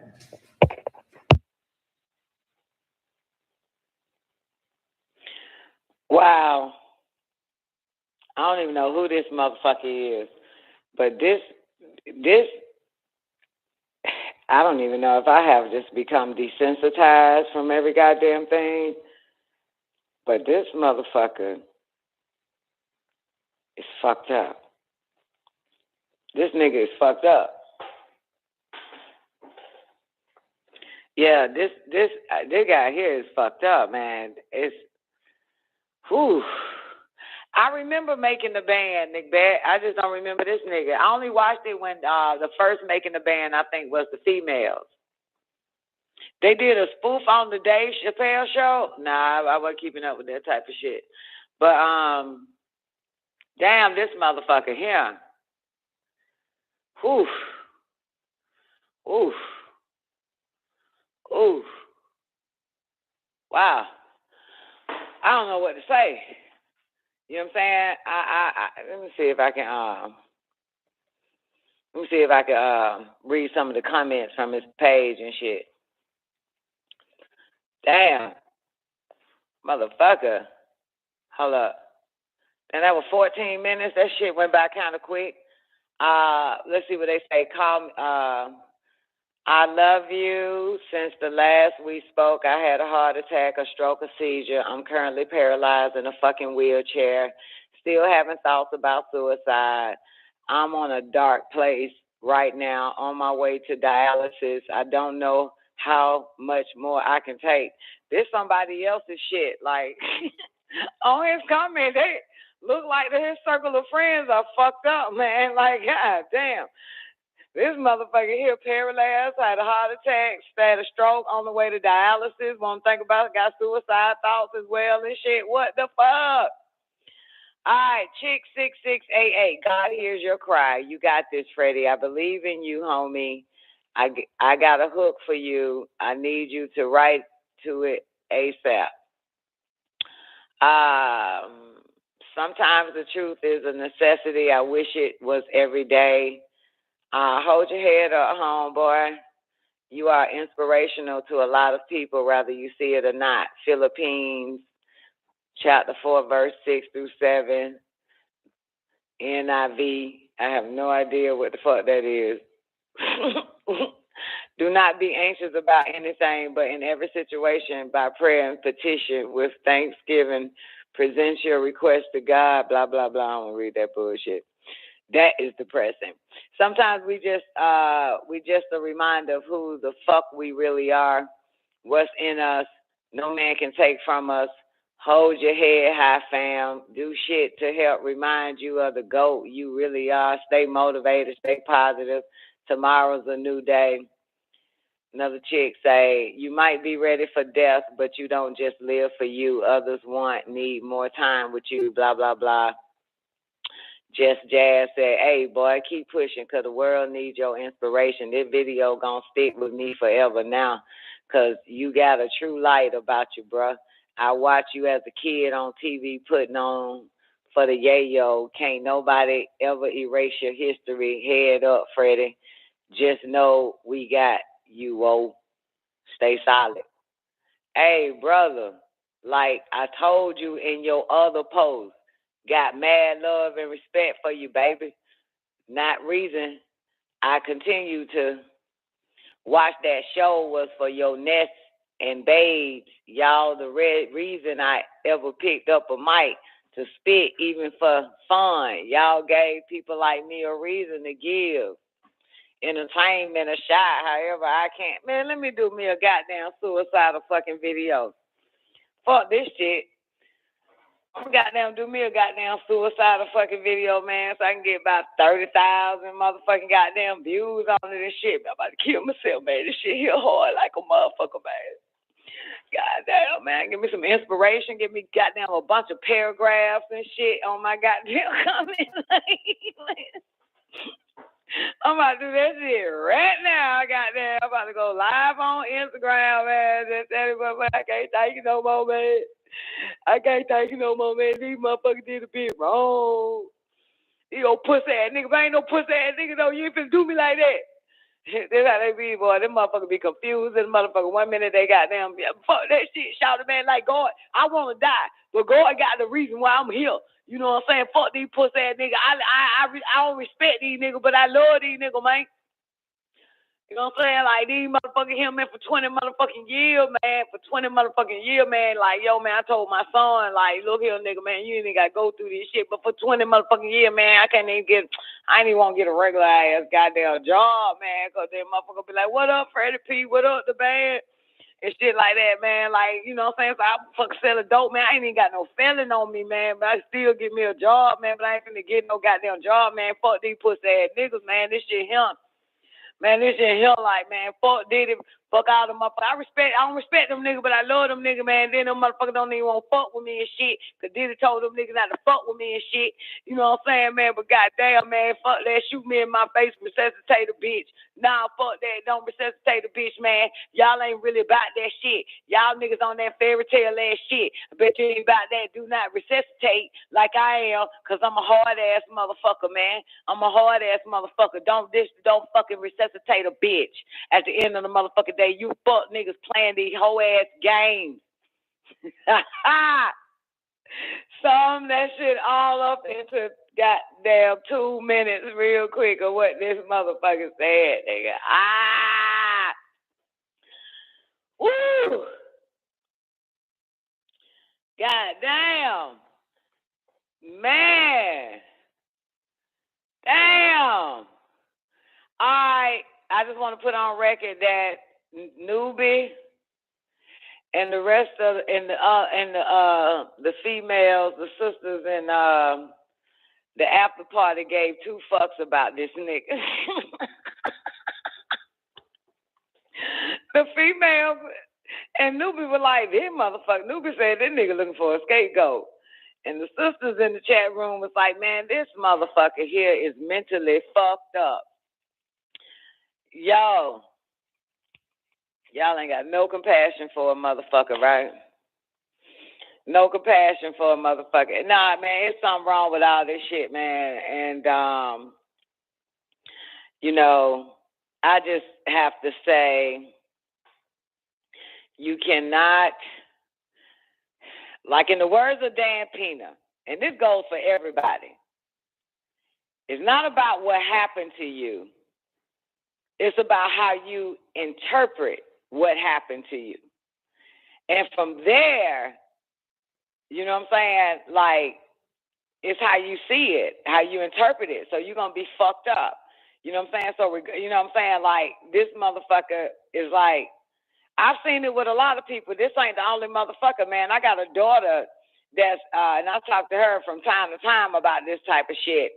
And I'm like, bitch, you interpreting your goddamn 20 years on earth, you know what I'm saying, kind of fucked up, which is another reason why you can't, you know what I'm saying, rise to the occasion, why you can't fucking goddamn get up. Because you seeing all that shit that happened to you as fucked up or some old shit. And this is the reason why you're in the past, in the present right now, using that as why you can't fucking succeed. You know what I'm saying? You interpreting that shit all fucking wrong, man. And a lot of people do that shit. Now, we didn't know Diddy. We didn't know none of this shit. We just happened to find this nigga shit. He talking about niggas that only he know and blaming them for 20 fucking years. Are you fucking kidding me? And this is the reason. So because they don't fuck with you no more, for the last 20 years, you've been goddamn selling dope and you blaming them niggas for not. You know what I'm saying? See, that's the translation. You had your time. I don't give a fuck if it's short-lived or not. That's how I live my life. I don't give a fuck. If I'm rich for 1 minute, bitch, I'm rich for 1 minute and I enjoyed every bit of it. You know what I'm saying? I don't give a shit. If I'm rich for 1 hour, I don't give a fuck. If I got exactly what the fuck I wanted, whether it was for 1 minute, 1 hour, 1 second, 1 month, 1 fucking year, I lived that shit, no matter what it looked like, how it turned out. But I did live my motherfucking moment. And because I lived it, I can live it again. I can live it again. I don't give a fuck how the shit turned out. If it was burnt the fuck down, I don't give a fuck, but I can live it again. That's just how I am. That's just how I see that shit. So if it was taken away 5 years ago, I'll get it back 10 years later, because that'd be my focus again. That's my focus. That's what it is, because if you let me have it one time, I can have it again. I showed myself how I can get it the first time. I can show myself the same thing and then learn from where I fucked up at the first time, so I can have it a little bit longer the next time. And if I fuck up that next time, then I learn from that, and then I got them get it again and learn from what I did the last time and the first time for that shit, so I can have it even longer and longer and longer. That's just how the fuck I am. I'm a fucking student in this game called life. That's it. That's it. You look at life as a school, you fucking graduate, but you still stuck in the first grade, and you done goddamn, and you done dropped out of this bitch, and you still pissed off about what happened to you in the first grade, even though you wanted to be in the first grade. Nigga, you wanted this shit. You got what you wanted. It just didn't work out for you at that time, but you don't just stop. You don't just give the fuck up and then start looking back 20 years and blaming everything 20 years ago, then what the fuck, how you goddamn living now? You're living 20 years later in a fucking blame. You know what I'm saying? You are living 20 years later stuck in a 20-year past, blaming motherfuckers and creating bad motherfucking choices is the reason why, goddamn, you doing what you did 20 years ago because of what happened to you, and these are your bad choices. Get the fuck out of here. Get the fuck out of here. Like, yo, but I know people who do that shit. I know people who do that. I do. I know motherfuckers who do that shit. I don't do that shit, motherfucker. I'm born with goddamn intellect, not emotions. So this shit here, no matter what the fuck, I love every bit that happened to me. You know what I'm saying? I enjoy every bit of that shit. That shit made a bitch even stronger and fucking wiser.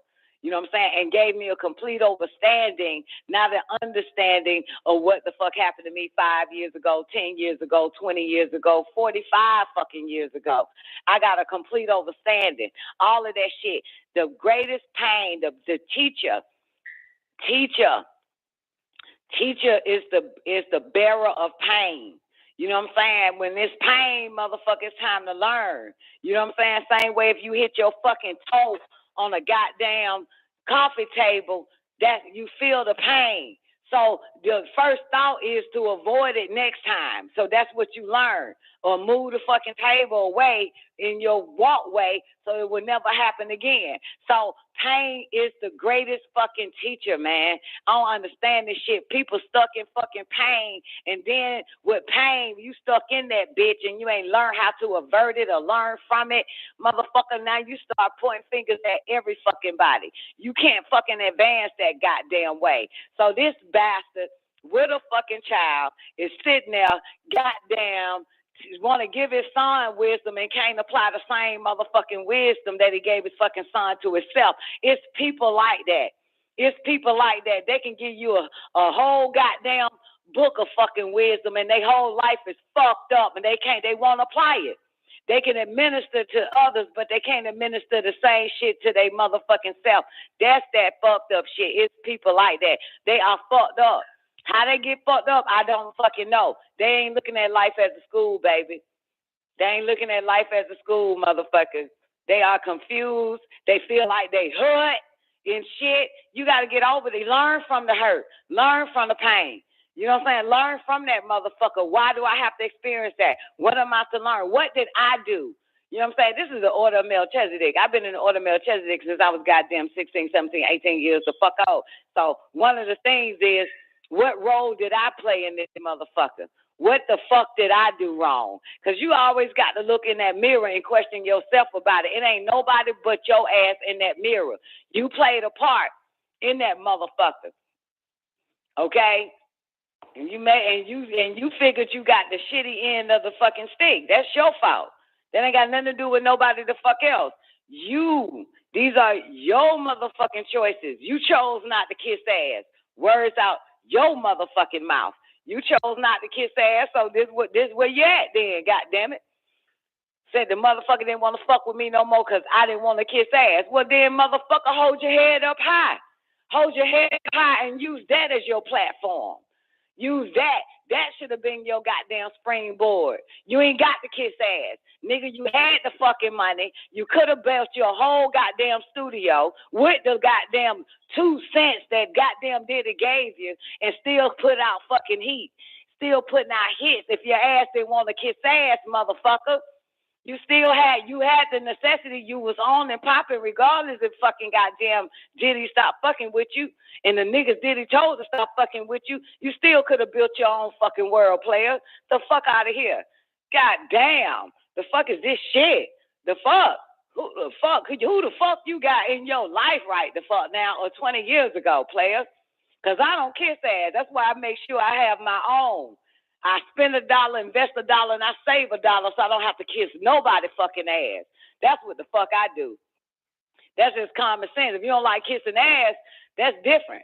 That means you want to be independent, self-sufficient. To teach to each is what rap intended, but society wants to invade. So do not walk the path that they laid. It's self-destruction. Key word is independent, man. You want to be independent from these niggas. You want to be independent from these bitches. You want to be independent from these crackers, from these Jews, from these mothers. You want to be even independent from fucking God. When you get there, goddamn it, fuck that shit.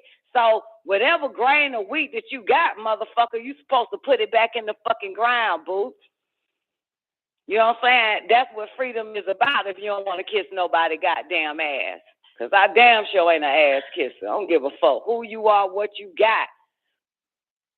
But while you giving me a crumb from your fucking table, I'm planning my freedom with this crumb. I'm getting me a music motherfucking recording studio. I'm opening up a fucking label. And I'm going to do it better than the rest of you motherfuckers. God damn it, want people to suck your dick and kiss your ass. It's a little bit different. He ain't looking at it that he's like he could be the goddamn Harriet Tubman, man, to free the fucking slaves. This nigga still see his ass a slave 20 fucking years ago. You know what I'm saying? He could have been a movement for a whole new group of goddamn people and sign them motherfuckers and do it right. You know what I'm saying? Goddamn. So what? Did it wrong? So fucking what? Well, bitch, nigga, you do it right. But no, you old soft, moist, marshmallow ass pussy crying. Goddamn. That shit makes no goddamn sense, man. That's why the female goddamn overstand this shit. We don't play that shit, man. Fuck that shit. Goddamn it. All these motherfuckers. Well, not the females around the fucking world, just these goddamn evil bitches in the goddamn after party who know what time it is, man. Bitches. Like, this shit don't make no fucking sense. And he be fucking with me, man, because to be honest with you, man, when the nigga be like, man, I've been through a lot. Y'all don't fucking know that, nigga. Nigga. You ain't the only motherfucker that been through a lot, bitch. Your lot. What that shit say on that goddamn Dream Girls? Freddie, we all got pain. Nobody give a fuck, bitch. You ain't talking to a goddamn slew of goddamn crackers.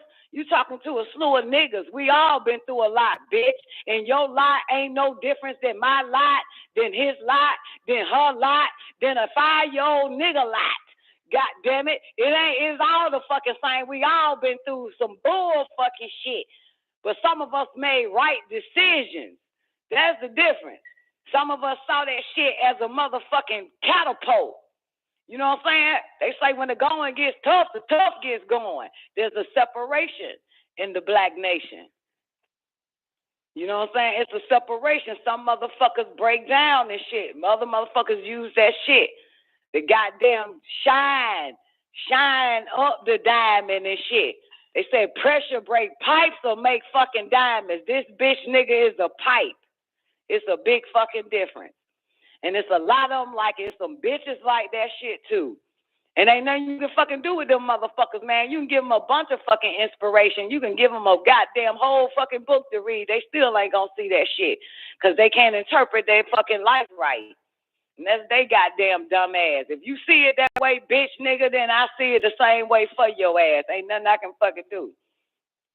Ain't nothing we can do. It's just how it is, man. Shit, like you keep looking at it that goddamn way, you gonna miss out on your real purpose with that bullshit. That's what I had to tell my daughter the other day, Sweet Oshun. You keep seeing that shit, you keep seeing it that way, bitch. You gonna miss out on your true motherfucking purpose.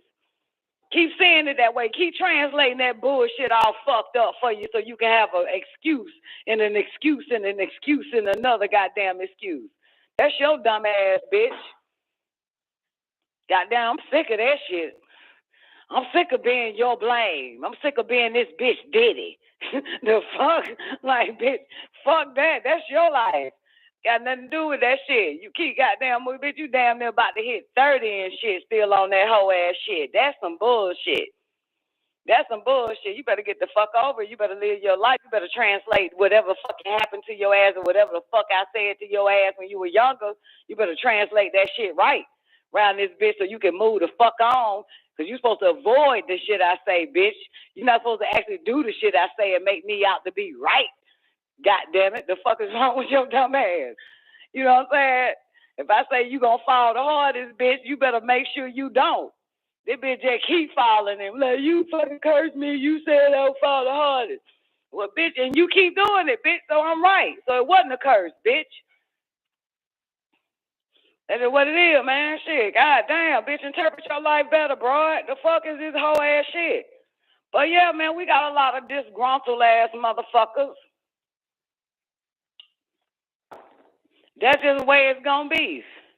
Another thing I was thinking when I was watching this goddamn butt naked ass nigga talk, this motherfucker, I said to myself, throughout all the years I pay attention to these artists that signed to these labels that happens to be black.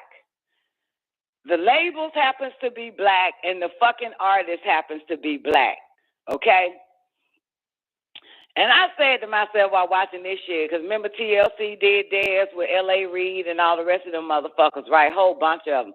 Jada, Kiss did it on Diddy, everybody, right? Or whatever the fuck. But I said to myself, now, if they fucking signed on the dotted line to the Jew man, be it Sony, Universal, or some old shit like that owned by these goddamn Jews and ching-ching ass motherfuckers, I said, I wonder would they be doing videos on the CEO of Universal or Sony or Atlantic Records or Interscope and all that fucking shit.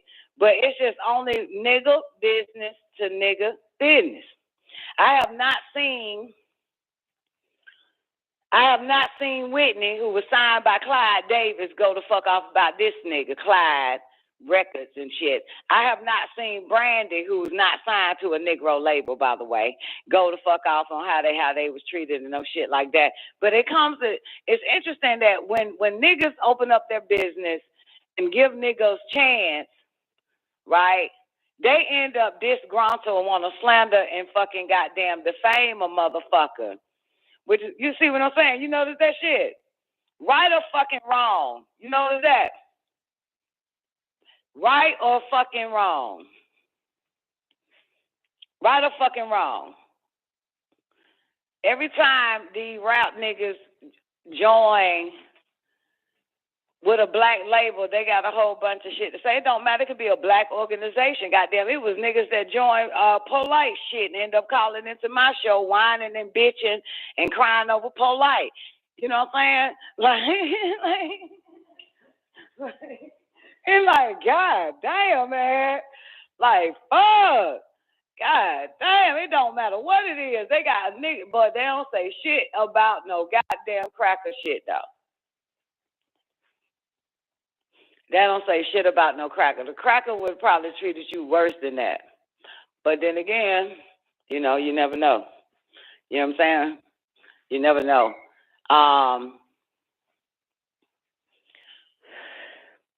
I'm starting to think white people make superstars. Black people make niggas just stay in the hood and the trap and shit don't go no further. You feel me? That's what I'm starting to think. They turn motherfuckers into superstars. Whitney was a superstar. You know what I'm saying? Was superstar. Janet superstar and shit. You feel me? I think they turn motherfucker crackers turn you into a goddamn superstar. So anyway, it's business. You didn't want to kiss no ass, baby. Move on. That should have make you stronger, man. Cause I be proud when a nigga pull a dick out and be like, suck it, man. I be like, hell, I ain't sucking your goddamn dick. Then I leave, jump in the car, can't wait to tell the motherfucker. This motherfucker asked me to suck his dick, bitch. Well, yeah, did you suck it? No, bitch, I got in the car and left that motherfucker. The fuck I look like? Goddamn, I always want to walk out a hero. This nigga should be proud. You a fucking hero, brother. You a hero, nigga. You should be proud. Monique proud. Oprah and goddamn Lee Daniel wanted her to suck they dick. Monique still going around proud about that shit. That bitch don't feel no kind of goddamn way. That bitch is sick. I call Monique right now for an interview and let her. She was, hell yeah, I'm ready. I'm ready to talk about that. Them bitch ass motherfuckers thought they was gonna play me like that. That ain't stopped Monique, did it? Monique still got a comedy show. She still did some shit, I think, on HBO. Even with that shit with Netflix, that shit did not stop that bitch. It did not stop her. Then that bitch went on goddamn, what that nigga name, Steve Harvey show, snapped on his bitch ass, because he basically trying to tell her, you supposed to suck dick, supposed to kiss ass, Monique. When he said, I ain't finna kiss a goddamn thing, bitch. Goddamn. You know what I'm saying? Like, Monique, goddamn, ain't nothing stop Monique. Go check her ass out now, still booming. The fuck? Goddamn. She resort to goddamn selling dope or some old goddamn dumbass fucking shit. She just keep it pushing. Goddamn. This is what the fuck it is, man. You should be proud you don't kiss no ass. That should give you some more power to make right choices and set yourself up even higher. Because goddamn, nigga, you didn't kiss ass and your ass at the bottom after that. If I don't kiss ass, I'm going closer to my top. Like the fuck? This nigga hit rock bottom from not kissing ass. That's some old wild ass shit, man. Man, that shit should catapult you, baby. That shit should get. And my daddy wasn't in my life. Is that what he said, Oshun? All right, let's see what Diddy got to say. Let's see if Diddy did a video. Let me, this motherfucking here. Diddy came out, damn. That nigga said, stop all your crying, fuck boy. Is there a video? Nah, Diddy didn't do a video. But I quote, wait, I wonder what. Did he do a video responding to this old nigga? Oh, he did it on Instagram. He just said, stop all your crying, bitching, and moaning. Hustle harder or get the fuck out our way. Love, Combs. Yeah, that's what Diddy said. Stop all your crying, bitching, and moaning. Hustle harder or get the fuck out of our way. That right, man. The fuck. That right, Diddy. I'm going to quote what he said, though. Freddie P., I don't know this nigga, but he's like this nigga Puffy is the main motherfucking reason why I hate fucking life. He said Puffy is the main reason why he hate life. People don't even understand. Like, I don't give a fuck. I've never been to a point where I thought of suicide my whole life. Never. I mean, I'm a gangster. This nigga, he ain't no goddamn gangster, nigga. You are delusional. You are delusional, baby. So, what up, Taekwondo? What up, Neff? So so there you have it. There you have it. But everybody got issues like that, man. I got a daughter with some bullshit like that. Ask me, do I give two fucks? Bitch, I'm not finna cater to you. You got to fix that on your own. If you keep saying that shit that way, that's just the way the fuck it is, bro. You are not taking me down that road, bitch, When I don't, yeah, that's your ass stuck. And Oshun said at first, she was like, it's like that nigga is trapped, and he is, and he likes that trap. Some of them like that shit. They like to stay in that trap, you know what I'm saying, and give it reasons why they can just go further down that trap. You know what I'm saying? They like that shit. They like that. They like that shit, man. They like that. That's how some of them are, man.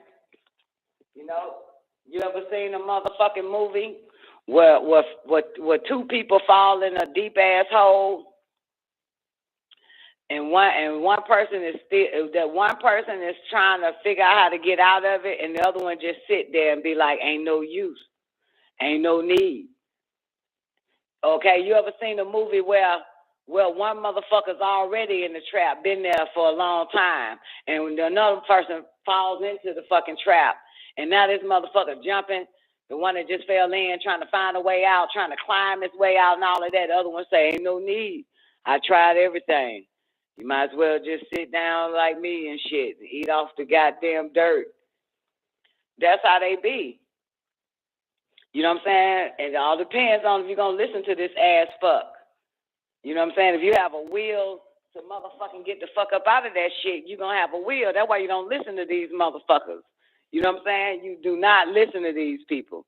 You got to be that one that falls in that damn trap and determined to get the fuck up out of that bullshit than to sit there with the one that gave up. You understand? Fuck that. This is life, baby.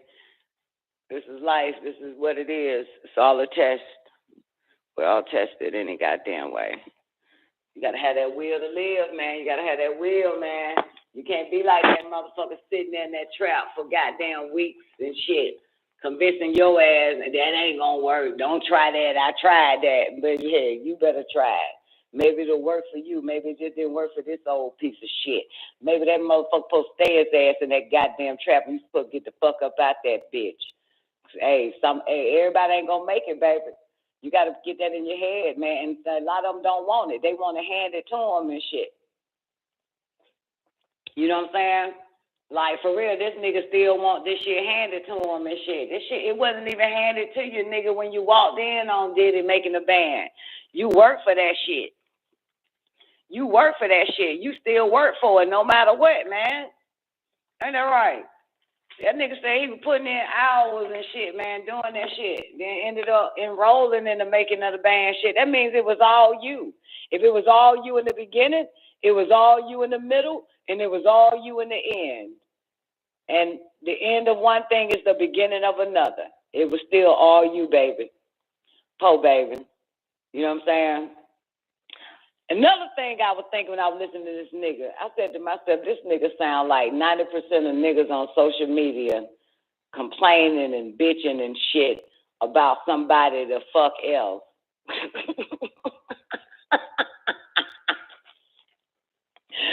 But I said to my goddamn self, I said, man, I'm so glad this ain't my nigga. I'm so glad I don't know this motherfucker. Yeah. I'm so glad I don't know a nigga like that, shouting. You know, and my son tried me like that, self-guided. My son tried that shit, nigga. I punched that nigga through the phone in his chest. You got me fucked up, bro. You ain't finna goddamn come at me like that, nigga. You got me fucked up. You better get your shit together, bitch. You know what I'm saying? You are not finna just blame every motherfucking body. Like, everybody gotta have some pity for your bitch ass. Ain't nobody, nah, bro. Who the fuck, nigga? You chose me for a reason, playboy. God damn it, you are not finna put that shit on me, player.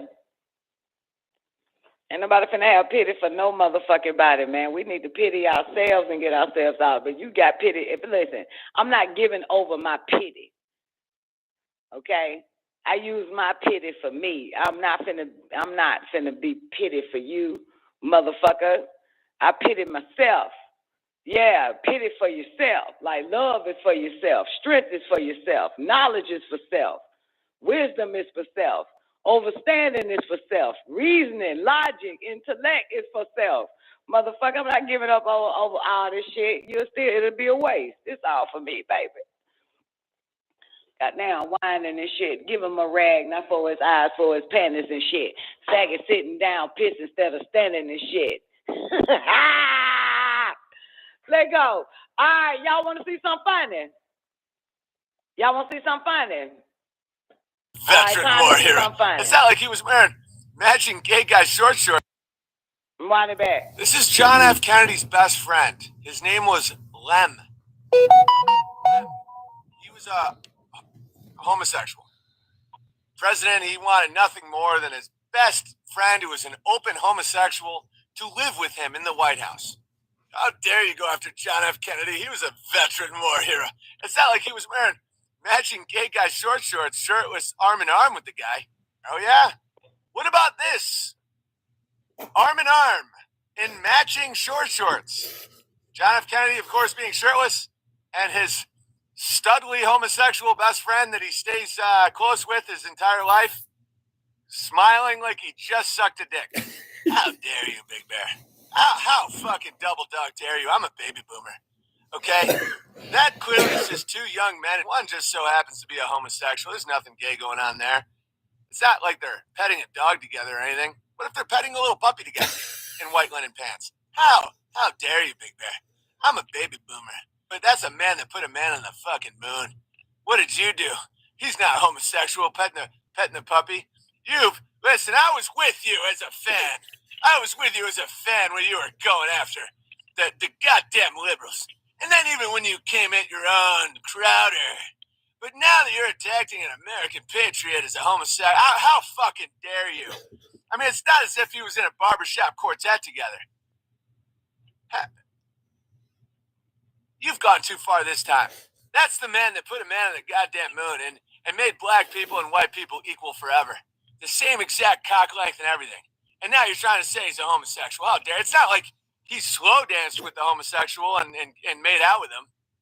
Well, here's a picture of John F. Kennedy Jr. and his homosexual best friend slow dancing and kissing. How double dog dare you? John F. Kennedy was a fucking war hero.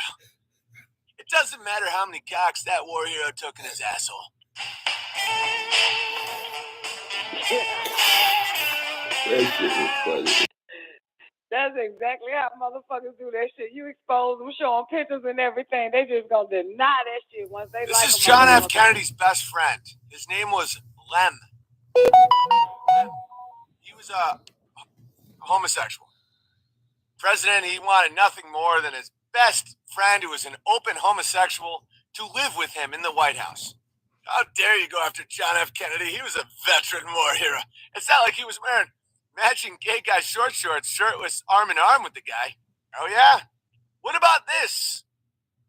Arm in arm in matching short shorts.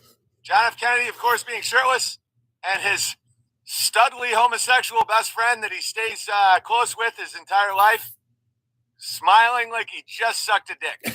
How dare you, Big Bear? How fucking double dog dare you? I'm a baby boomer.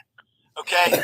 That clearly is just two young men. One just so happens to be a homosexual. There's nothing gay going on there.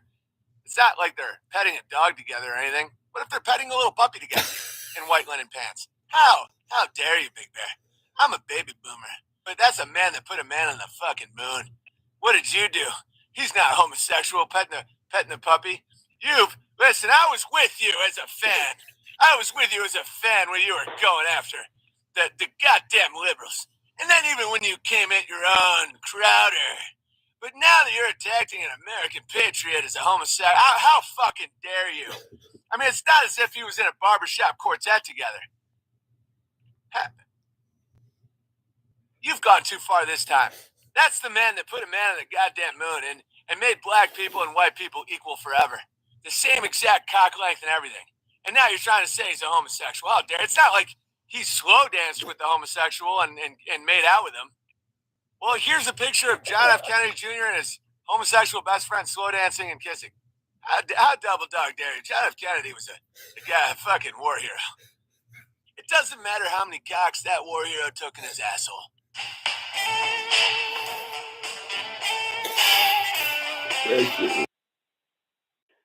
Doesn't matter how many cocks that warrior took in his asshole. At that point, don't matter, right? Like, fuck it. Yo, Y'all welcome to the Don Nicoleone show, baby, man. Let me see what else I got for y'all.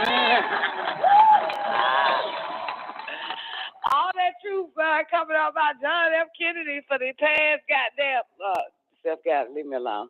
For the past there's some years about John F. Kennedy, man. Eventually you niggas gonna have to accept it. Okay, you're gonna have to get over this nigga. Okay, you got to move on from John F. Kennedy. All right, you got to move on. Y'all niggas got to move on from this motherfucker here. All right, let me see what else I got for y'all. Okay. Whew. All right, I know y'all don't listen to half of the shit I fucking say. Y'all be like, damn, Donna went crazy. But yesterday, Don Nicoleone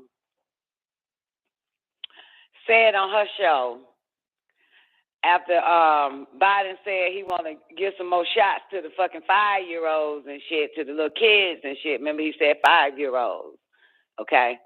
And Don said this shit about to get wild. I said, y'all going to see more kids beating up on parents and adults and shit. Remember I say that shit? Because of them, you know what they putting in them kids. Didn't I say that shit? Y'all remember? Don't make me find that part.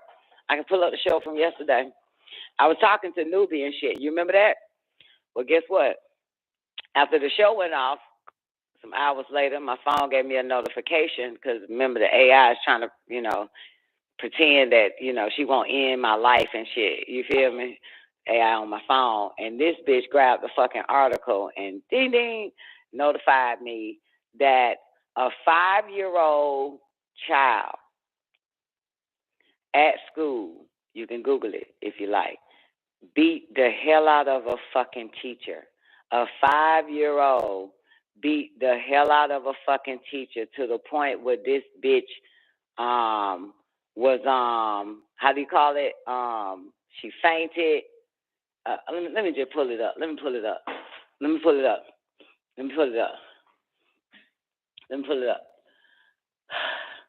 South Florida teacher was taken to the hospital last week after she was attacked by a 5-year-old student, leaving her dazed and unresponsive. The unidentified instructor was found by first responders sitting on the ground against the wall, appearing to be in a faint state. See all. Oh, shit. Where the rest of the article at? Oh, well, fuck it. It say, NBC News. Maybe I got to click on that. There we go. Oh, is there a video for this shit?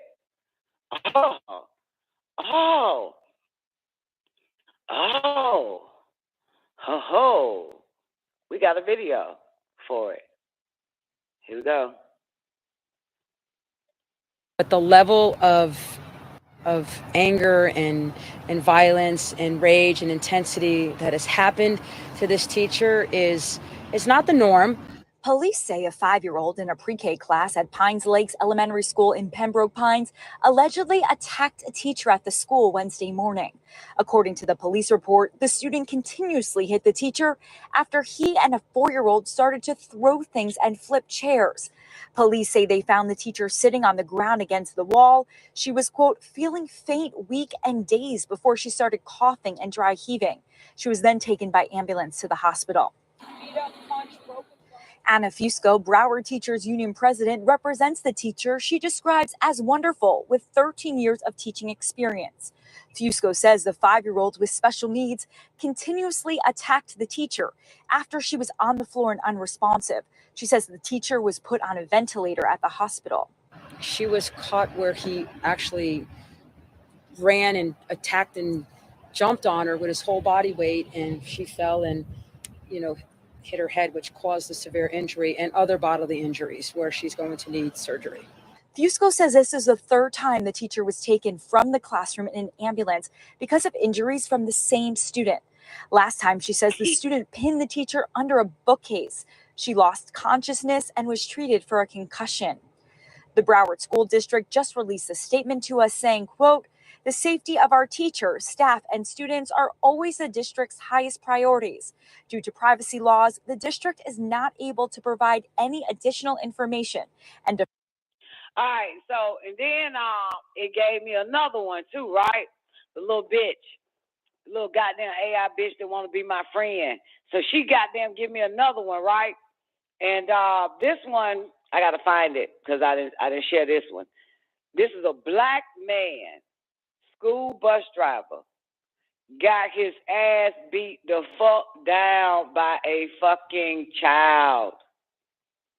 This was yesterday or the day before. They got pictures of the black man, face all fucked up, eyes, nose busted, lips busted, all that type of shit. All this shit been happening since they done gave this shit to these little fucking kids, man. I'm telling you. A black man. And I'm saying to myself, man, what the fuck?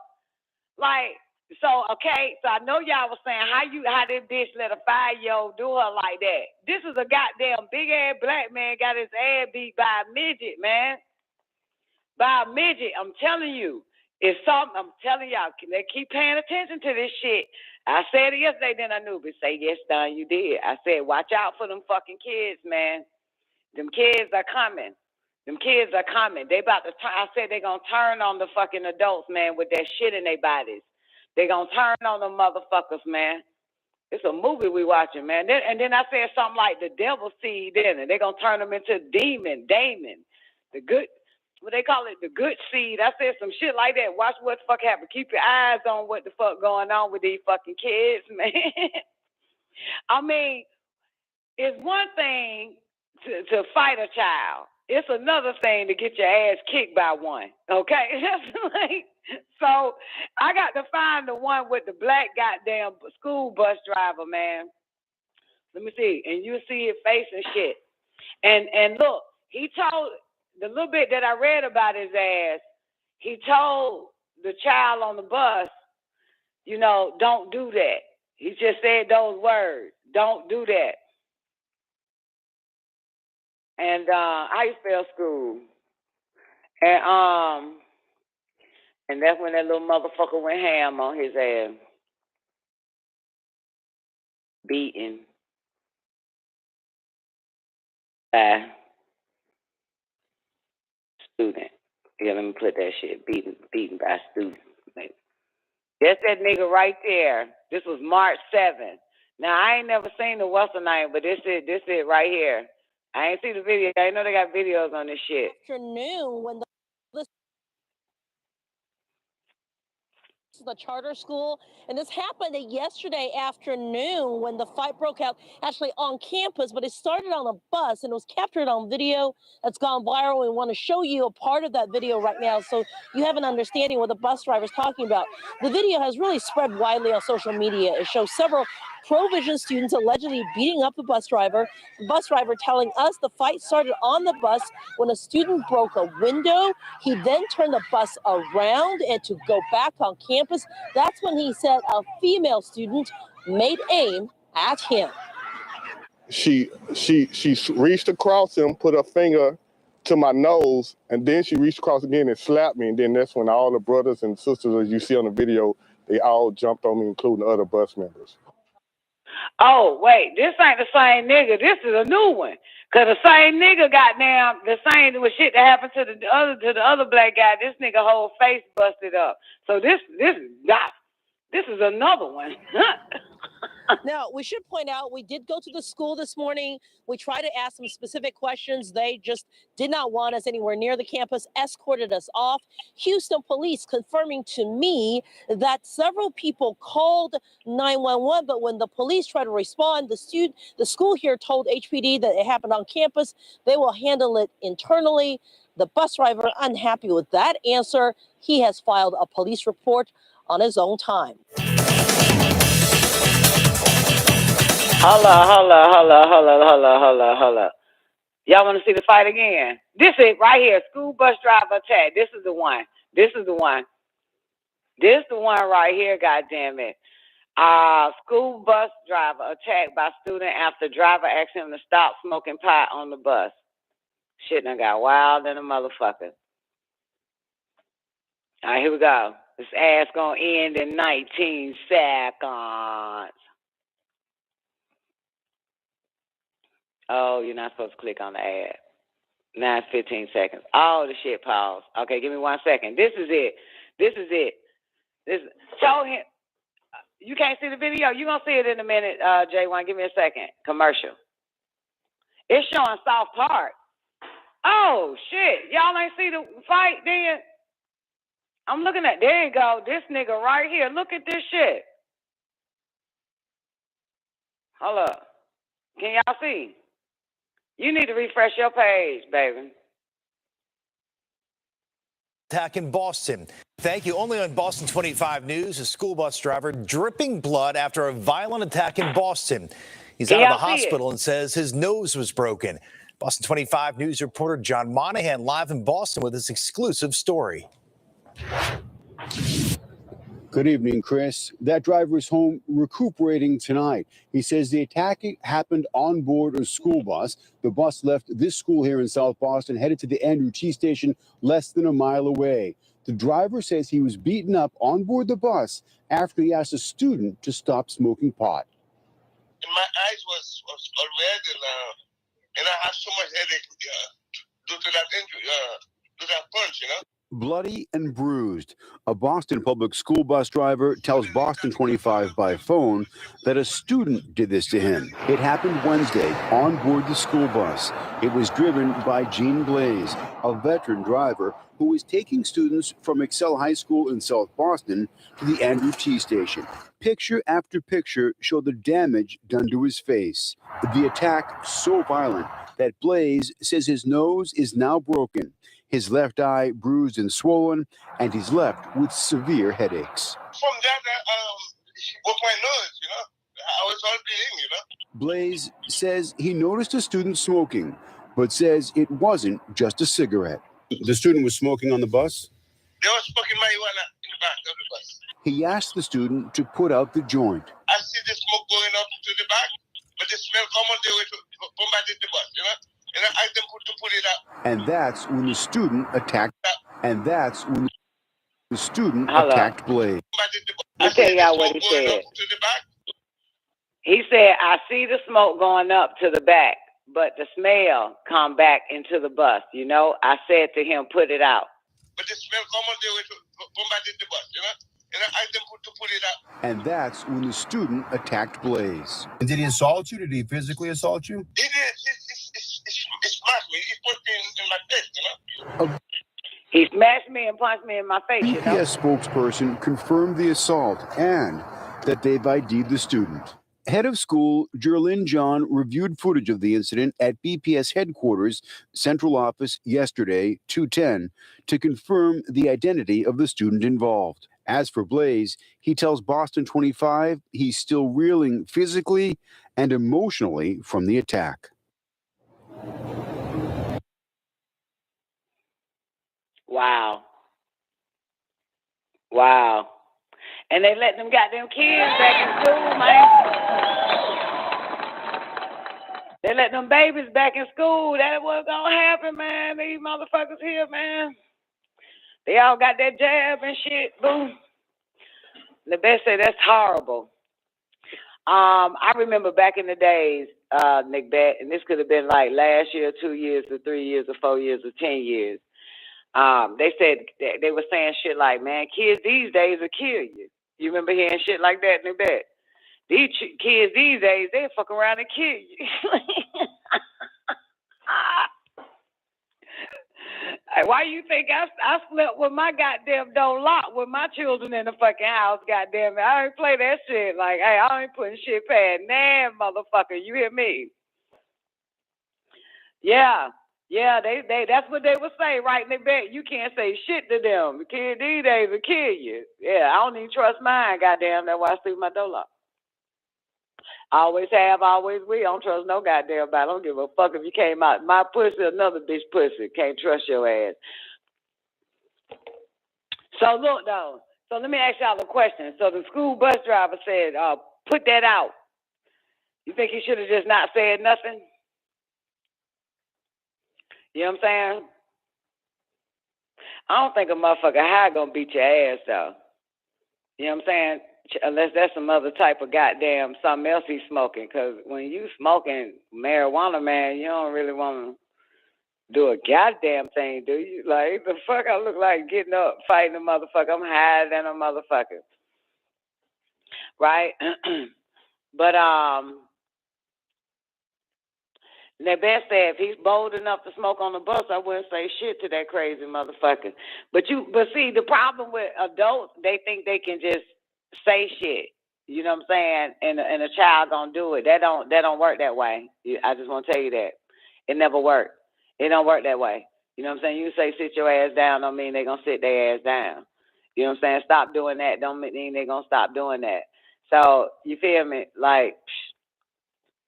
Even your child, goddamn, them motherfuckers be like, bitch, please. Nigga, please. And somebody else child, like, are you fucking kidding me? You know, me. I don't say shit to nobody fucking kids.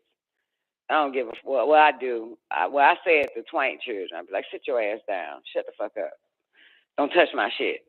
You know what I'm saying? But that's only because they want to be in my life. But, on the job and shit like that, man, you can't, these adult kids. Okay, y'all want me to wind it back? Where the goddamn, the other police driver got jumped by the girl brothers and sisters and shit for fucking with him. The whole family whooped this goddamn ass. He ain't even know it. You know you outnumbered, baby. Hold on. Let me let y'all watch that video because we didn't get a chance to see this. It's all niggas with dreads down for the call. Yesterday. It's all niggas with gold down for the fall. This is the charter school. And this happened yesterday afternoon when the fight broke out actually on campus, but it started on a bus and it was captured on video that's gone viral. We want to show you a part of that video right now so you have an understanding what the bus driver is talking about. The video has really spread widely on social media. It shows several pro-vision students allegedly beating up the bus driver telling us the fight started on the bus when a student broke a window. He then turned the bus around and to go back on campus. That's when he said a female student made y'all can't see it. My bad. My bad. Now I got to wind it back to the fight. This is the now I got to say, it's all niggas with dreads down for the calls, or it's all niggas with golds down for the fall. And this happened yesterday afternoon when the fight broke out on campus, but it started on a bus and it was captured on video that's gone viral. We want to show you a part of that video right now so you have an understanding what the bus driver is talking about. The video has really spread widely on social media. It shows several pro-vision students allegedly beating up the bus driver telling us the fight started on the bus when a student broke a window. He then turned the bus around and to go back on campus. That's when he said a female student made aim at him. She reached across him, put her finger to my nose, and then she reached across again and slapped me. And then that's when all the brothers and sisters, as you see on the video, they all jumped on me, including the other bus members. Now, we should point out. Wow.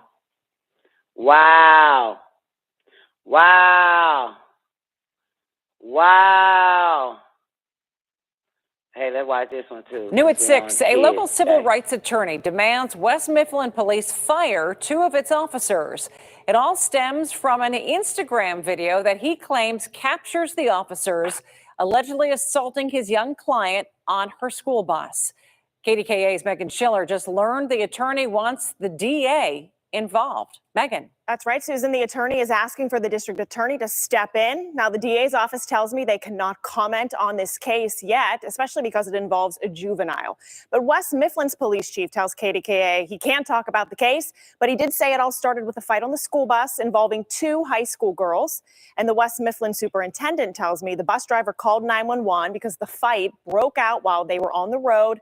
And that's when the officers came on board. The superintendent tells me somehow one juvenile made contact with an officer's face, and that's when he tried to restrain her. Take a look at the video posted on Instagram by that juvenile's attorney.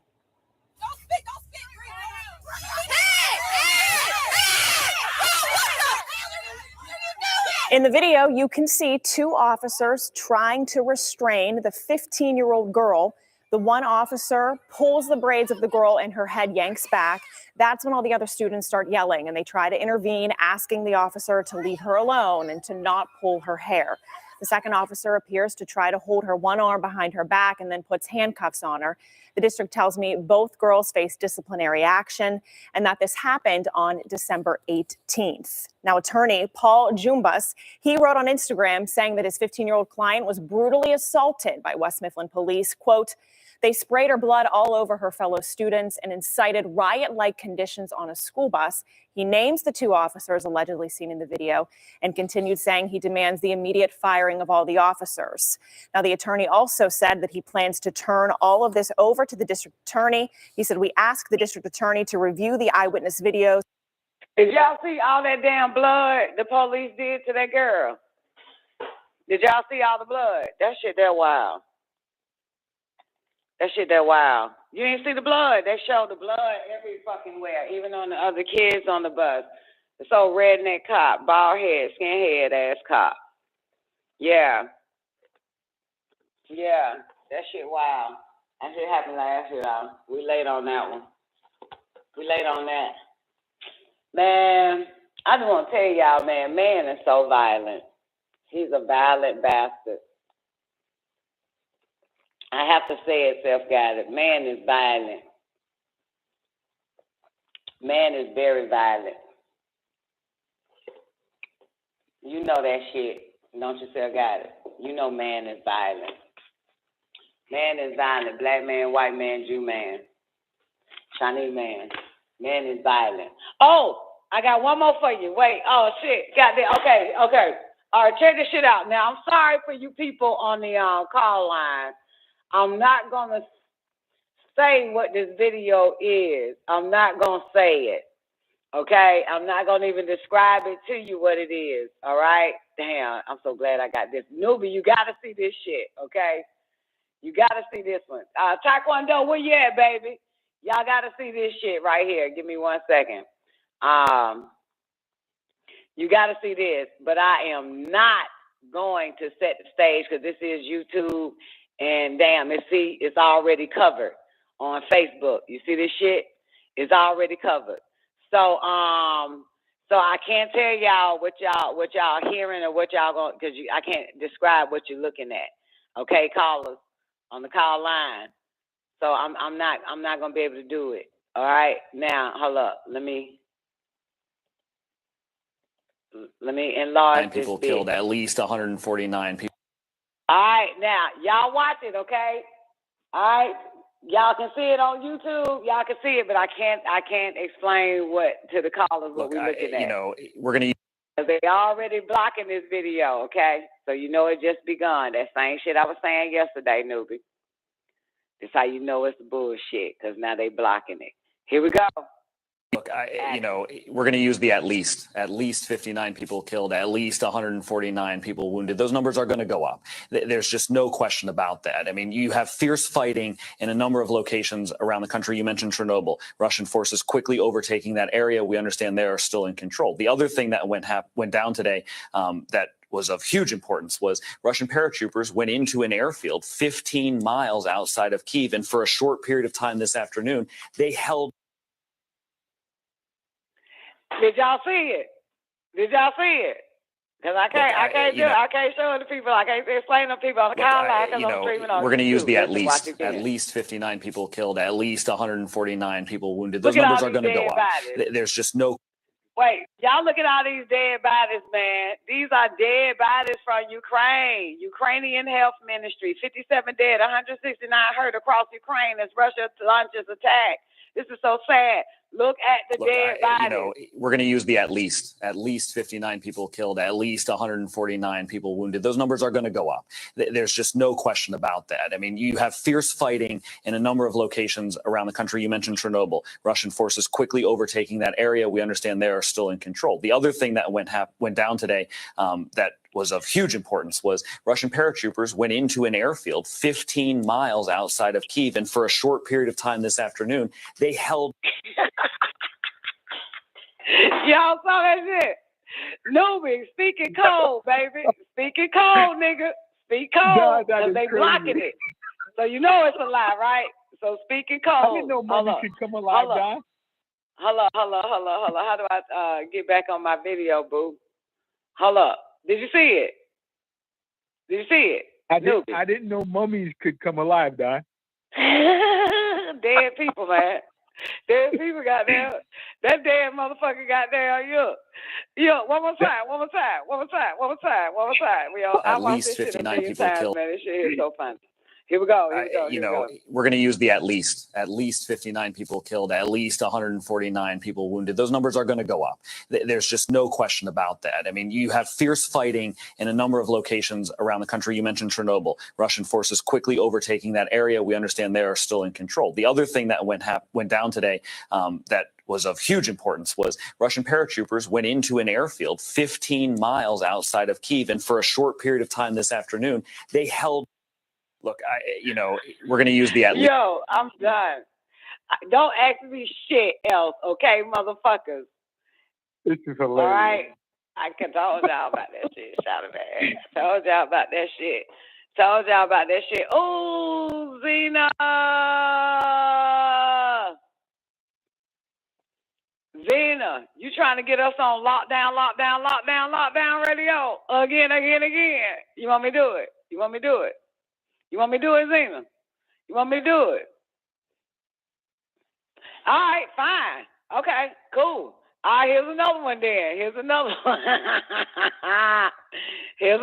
goddamn. Y'all know Deep State don't like to be exposed, man. Well, there's no doubt. Emotions are running very high in the war between Russia and Ukraine. People are upset, in shock, and disbelief. But one thing that isn't helping at all is the unbelievable amount of fake images and videos being spread, not only on social media, but also by legitimate news outlets. I even made the mistake myself here on Rising on Friday when I stated I was impressed with Zelensky getting into full military gear to fight on the front lines. Turns out that was an image from last April. I fell for it. I apologize. Unfortunately, I'm not alone in falling for it. Bild, a political news outlet in Germany, shared a video of what looked to be a horrific bombing by the Russians in Kiev during one of their broadcasts. But it turns out the footage was from a 2015 chemical explosion in Tianjin, China. Newsmax used a photo of a crying older woman standing in front of her devastated home with the caption, "The current devastation in Ukraine." But the photo was from 2015. An Italian news broadcast used footage from the video game War Thunder when talking about the war in Ukraine. No doubt viewers seeing a rain of missiles were horrified. So I want to go through some of the most egregious examples of the fake news circulating around, but I have to preface this because we are in a Western nation that is supportive of Ukraine in this conflict. The vast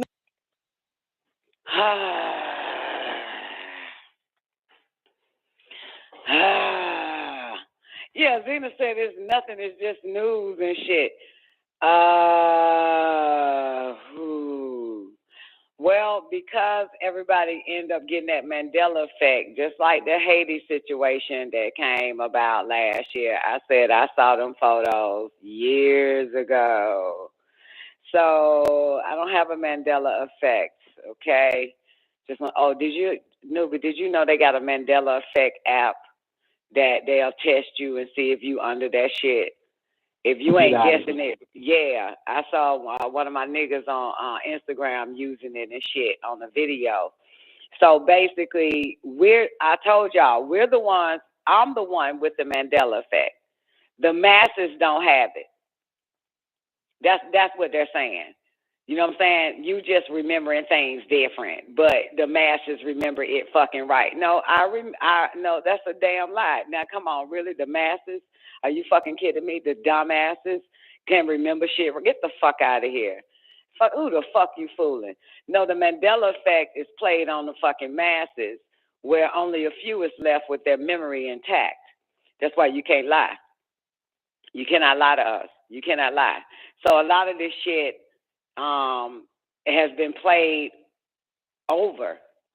You know what I'm saying? Has been played over. And Zena, you remember the Omicron shit? When I looked at that last Omicron movie, the picture of the movie.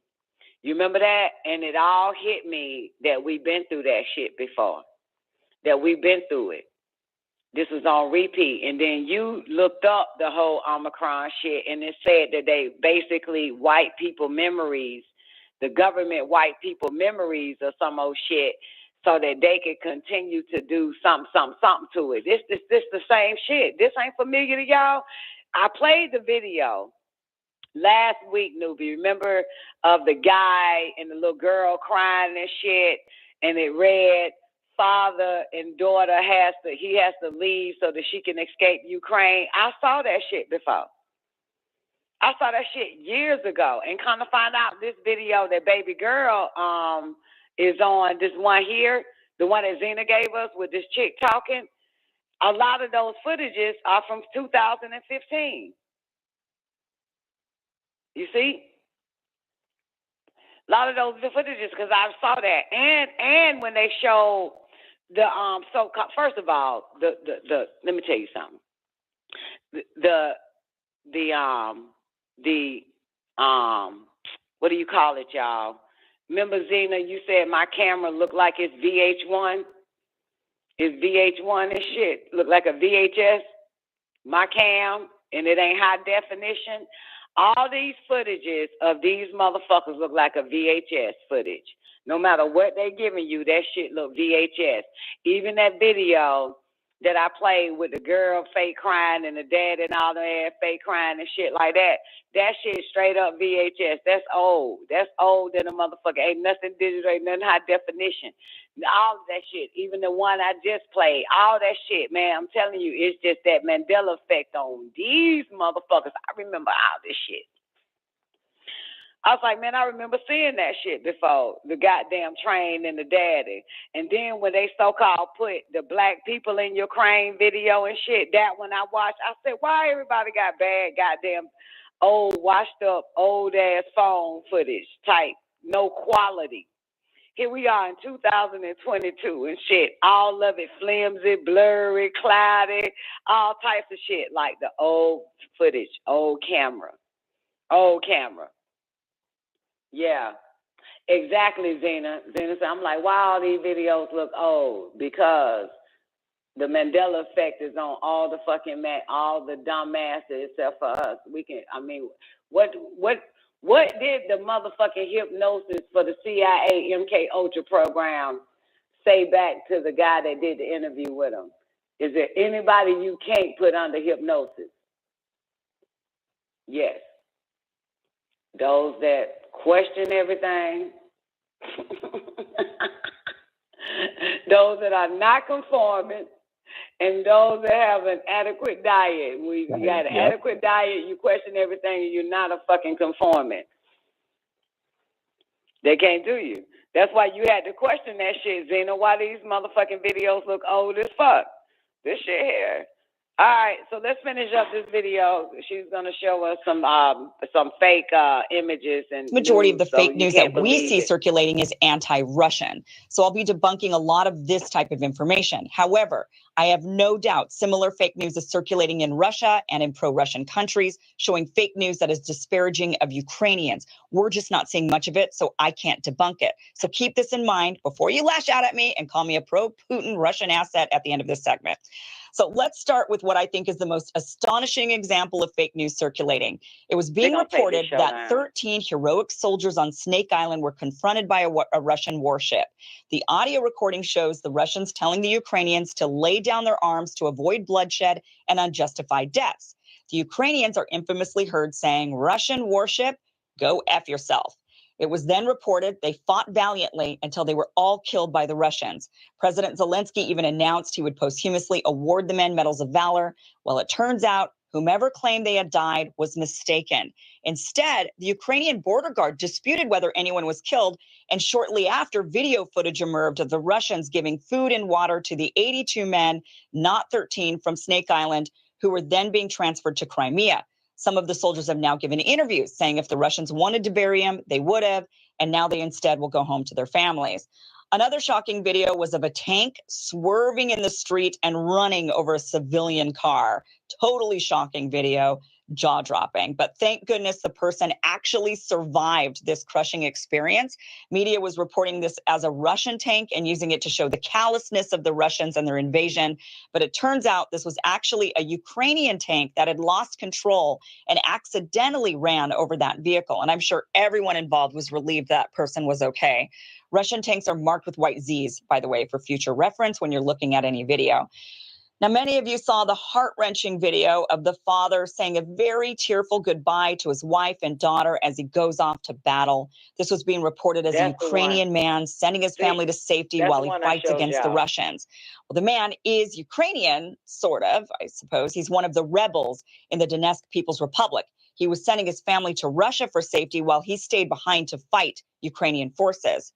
The original video was posted by the mayor of his town several days before the Russians invaded Ukraine. And of course, I can't leave out the ghost of Kiev.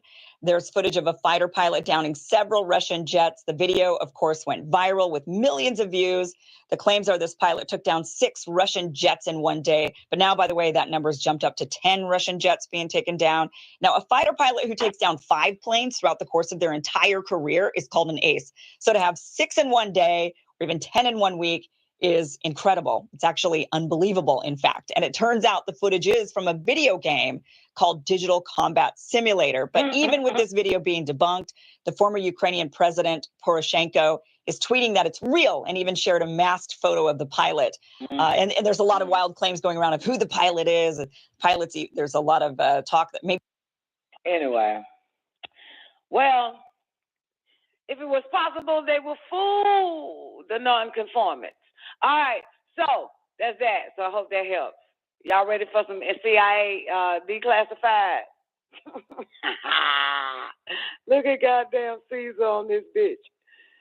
Caesar home. Look at Caesar, so cute. Nuba, you got anything you want to add, baby, before we The thing speaks for itself. What's up with Lazarus rising from the dead, baby? It's crazy. That shit wild, ain't it?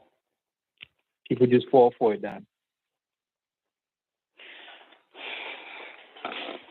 Like I said, man, I was out there with my CFI, man, and it was like, so sad what's going on in Ukraine. I give them my prayers. And I'm like, me too, me too, me too, me too. Russia need their ass kick. I wish I can fight. I hope I can. I would love to be part of the American Army, man, and fuck Russia up. Me too, me too. I'm just like, yeah, me too. So sad, so sad. My prayers go out to them too, Ukrainians. Like, what up, Nerta? So anyway, for the rest of you motherfuckers who, hey, you have your way, your life. I have mine. Decision. We'll see you in the end. We'll see you in the end. Anybody around here believe it? Do people watch CNN anymore, Doc? Didn't they have like a meltdown that people weren't watching CNN anymore? Yeah, CNN had a meltdown and nobody fucking paying attention to us. That was over the COVID shit. People got dumb. They was finished that shit. So boom, now they back tuned in. Remember, this is psychic driving they doing to these people. This is psychic driving. They putting it in their heads. They doing psychic driving on them. So now all this shit is back on repeat. It's not COVID, but it's this new shit here, this Ukraine and Russia shit. So that's psychic driving. They getting in their heads. That's all they know now. See? The Wizard of Oz changed his mind. Fuck COVID. Hate Russia. Ukraine. War. Ukraine. Russia. War. Ukraine. Look at what they doing to the people in Ukraine. So sad. Pray for Ukraine. La, la, la, la. Russia's evil. We cutting off this. We sanctioned them from that. La, la, la, la, la, la, la, la, la. On repeat. Psychic driving, baby. That's all this shit is. Psychic driving. All right, y'all. We're about to get into what are we about to get into? Oh, shit. Part 15, baby. C.I.A. MK Ultra. Declassified. God damn it. Let me open it up. We on, look at this old whining ass nigga. Get rid of this nigga. All right, here we go. Here we go. Let me goddamn close some of this shit out. This is my favorite video, though, man. I swear I fucking love it. All right, let's get into it. All right, you ready, newbie? Everybody ready? Zena, you ready? We about to get into, what file are we on? We on, I think we on 80 now. Let me see. Memorandum regarding methods of eliciting. We did the drugs, the toilet shit, interrogation techniques. We read that. Artichoke techniques. I think I did that one. So now we on evaluation of hypo spray. Yeah. I'll click on 83 just to make sure first, but I think it's 80. Reference is made to recent conversation regarding possible use of artichoke techniques. General. Yeah, we did that one. Effective. Wait, did we? Fuck a man of the type. Yeah. All right, so we on C.I.A. declassified file. Hypospray, right? 84. That's where we at. We on the hypospray. That's where we at, boys and girls. We on that hypospray. What up, Nurture? How you doing today, babe? Y'all ready? Let me see if I can get this computer to work so I can sit down. See this motherfucker, give me the link. I'm going down. All right, here we go. Let's see if I can get something. Newbie, you busy? Can you just start it off until my computer loads? Because I can start down. Top of the damn treadmill to read this shit. Come on. There you go. All right. I'll listen. Office Memorandum, United States Government, AB 1-3, to Deputy Director of Security via Chief Medical Staff from Chief Program Coordination Division, Medical Office. Subject, artichoke evaluation of hypospray. Number one, the medical office has completed preliminary investigation of the hypospray. In view of the many derogatory findings, it was felt advisable to submit this report so the merits of the project may be reevaluated. Number two, blank are the principal commercial firms conducting research in the development of the hypospray. Responsible officials of these firms have been contacted, debriefed, and the research results evaluated. These officials uniformly agreed that the hypospray has not proven to be successful and thus far is not a satisfactory substitute for the standard needle and syringe injection technique. Say that again. What happened? These officials uniformly agreed that the hypospray has not proven to be successful and thus far is not a satisfactory substitute for the standard needle and syringe injection technique. What is a hypospray? Did they explain what that is yet? They still haven't said yet, Don. Okay. All they're saying is that it's not satisfactory. Okay, they concurred on the following specific details. A, the hypospray does not provide consistently painless injection. B, bleeding regularly accompanies at injection. Want me to get up and see? Yeah, I can't see what that says. What, I think it's what without page? a jet injection. Which paragraph you on? 1B. Bleeding regularly accompanies jet. Did it say jet injection? I was just thinking that jet injection, yeah. Similar in the degree to the encountered with needle injection. You at B. Mm-hmm. Okay. Now you at C. Yep. Okay.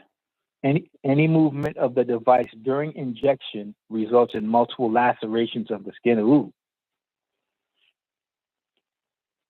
The hypospray might possibly inject through the thickness of a shirt, but the administered dose would be decreased and the injection would not be sterile. It's not felt injection through clothing would be effective. The effective so dose, they can. So if a nigga wearing a suit, then they can put it in there. They can shoot him through the suit. they could stick it through it, but it wouldn't be sterile. It wouldn't be, yeah. So that would be, that would make them sick, infected. And they would think that it wouldn't be effective through clothing anyway. Mm-hmm. All right, so where we E, the effective dose delivered and the depth of penetration cannot be determined accurately. Consequently, the rate of absorption and eventual effect of the type of drug used in artichoke work cannot be predicted with acceptable accuracy. F, the hydro spray cannot be used for intravenous injections. This is significant because interrogation techniques utilizing drugs require use of the intravenous route. So they can't put it in the vein, okay?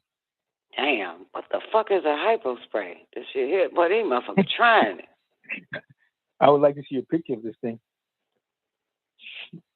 So G, the hypo spray can administer a maximum of 10 cc's of material.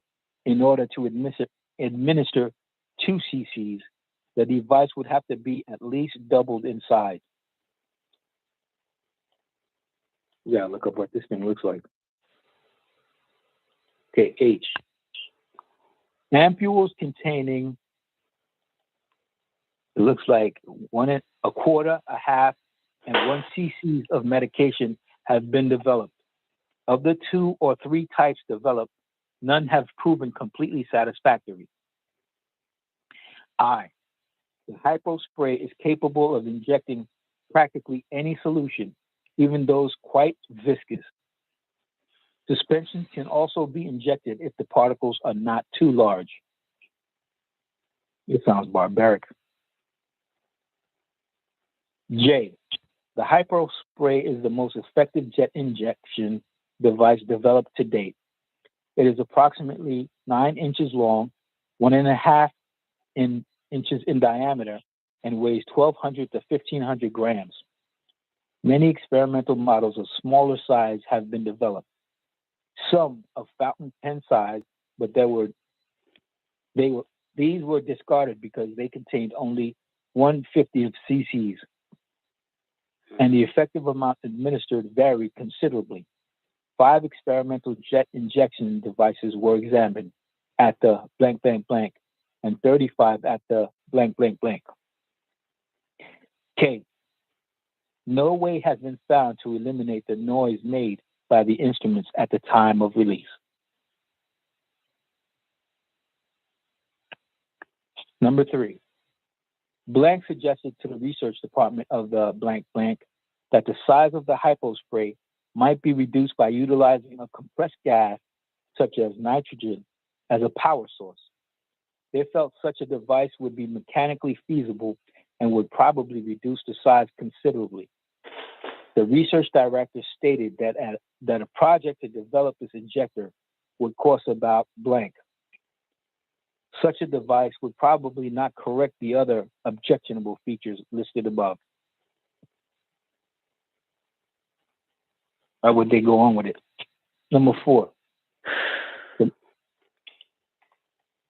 medical office notes with misgivings the generally pessimistic attitude of those engaged in the research and development of the hypo spray and their tendency to regard it as a white elephant.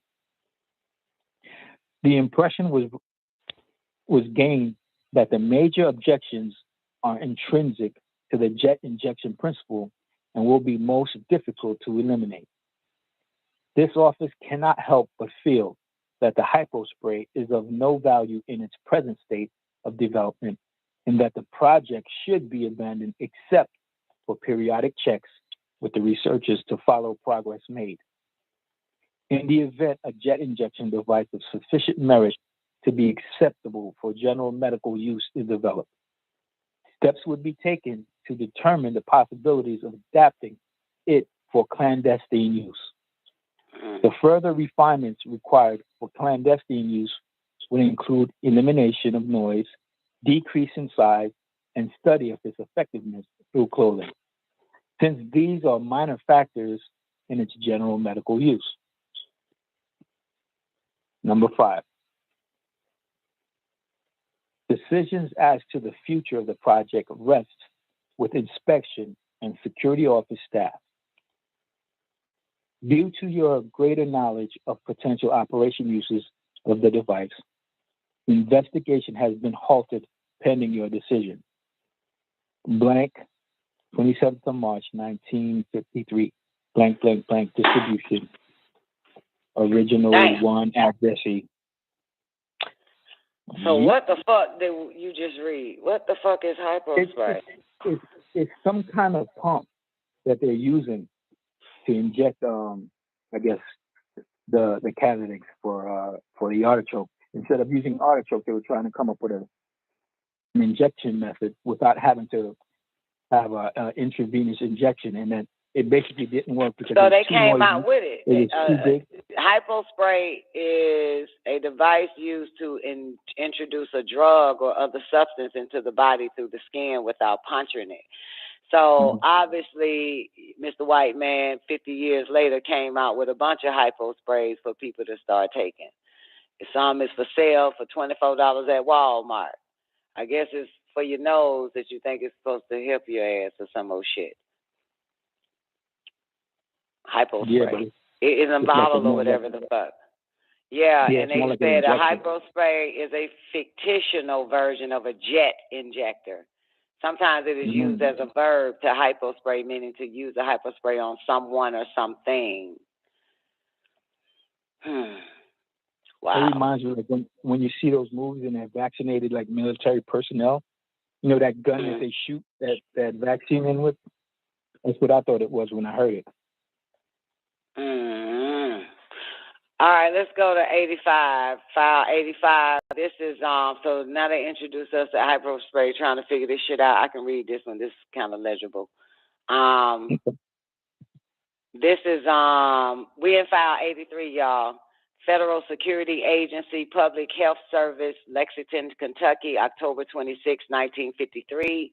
NIMH Addiction Research Center, Public Health Hospital. In replying address to, it looks like medical office of somebody. I am enclosing a copy of our quarterly report for your information. You will be chiefly interested in the material beginning on page 7, 17, and 19. We are now beginning preliminary work with the monothylamide of lysergic acid, that's LSD, but probably studies with this compound would not be extensive. I have had a letter from the Sandoz company indicating that they will prepare a gram of LSD-25 for $200, and I have ordered this material. This should be ample for any future work contemplated, including animal neurophysiology. I might suggest that persons who are interested in this drug might write to Sandoz, since it would seem likely the company would prefer to make a larger batch of the material for sale to all who are interested. I have become interested in doing some preliminary experiments with chloropromazine, what is that? Pentholazine? Is that a P? PHENO? Yeah, probably. It looks like phenothiazine derivative developed in France, but which can be obtained through Smith-Kline in French. That name sounds very familiar, Smith-Kline. Somebody Google Smith-Kline. I've seen that name before, that company. The European clinical literature states that this material is a powerful sedative drug which produces profound effects on the autonomic nervous system as well. SmithKline and French has already promised me a supply. I will attend the meeting of the Drug Addiction Committee in Boston on November 6th and 7th. If circumstances permit, I may stop in Washington during the following week. I cannot be sure of the date, since it is also possible that I may have to attend a meeting in New York following the meeting of the Drug Addiction Committee. Drug Addiction Committee means we are about to drug a whole bunch of people that are going to be addicted to this shit. SmithKline is a drug company. I know I've seen it before. Still exists, don't it? Very sincerely yours, Harris Isbell, MD, Director of Research, Medical Doctor, as part of drugging motherfuckers up, then gonna sit on the goddamn committee. All right, that's 85. Let's go to 86. And we got 6 minutes. We're going into overtime. Nope, that is not 86. So you can call in, Skype in, or whatever the fuck you motherfuckers do. The Federal Security Agency, file 86, abstract or summary of results. Large, this bitch. A, since start of project, this portion of the summary covers a period from July 1st to This portion of the summary covers a period from July 1st, 1951 to January 1st, 1953. Let me do it again. Since start of project, this portion of the summary covers a period from July 1st, 1951 to January 1st, 1953. As stated above, the objective of the project is to find a synthetic drug which is as effective and as safe from the point of view of human toxicity and addiction liability as is codeine. The drug is needed because although adequate synthetic substitutes for morphine are available, no such drug of the codeine type is available. Since 75% of the needs for narcotics are for codeine rather than for morphine, this means that we must continue to import and stockpile opium. Vietnam, baby. This means that we must continue to import and stockpile opium until an adequate substitute for codeine has been developed. The role of the NIVH Addiction Research Center in this research is related to studying the addiction liabilities of new drugs. The evaluation of analgesic. Okay. The evaluation of analgesic and antitussive. Antitussive, yeah. That's what it Probably. looks like. Antitussive. Okay. So the evaluation of analgesic and antitussic effects necessarily must be made elsewhere. Methods used in studying addiction liabilities of the new analgesic has been described in detail in the project descriptions and in previous progress reports. Drugs to be studied are recommended as promising by the Committee on Drug Addiction and Narcotics of the National Research Council.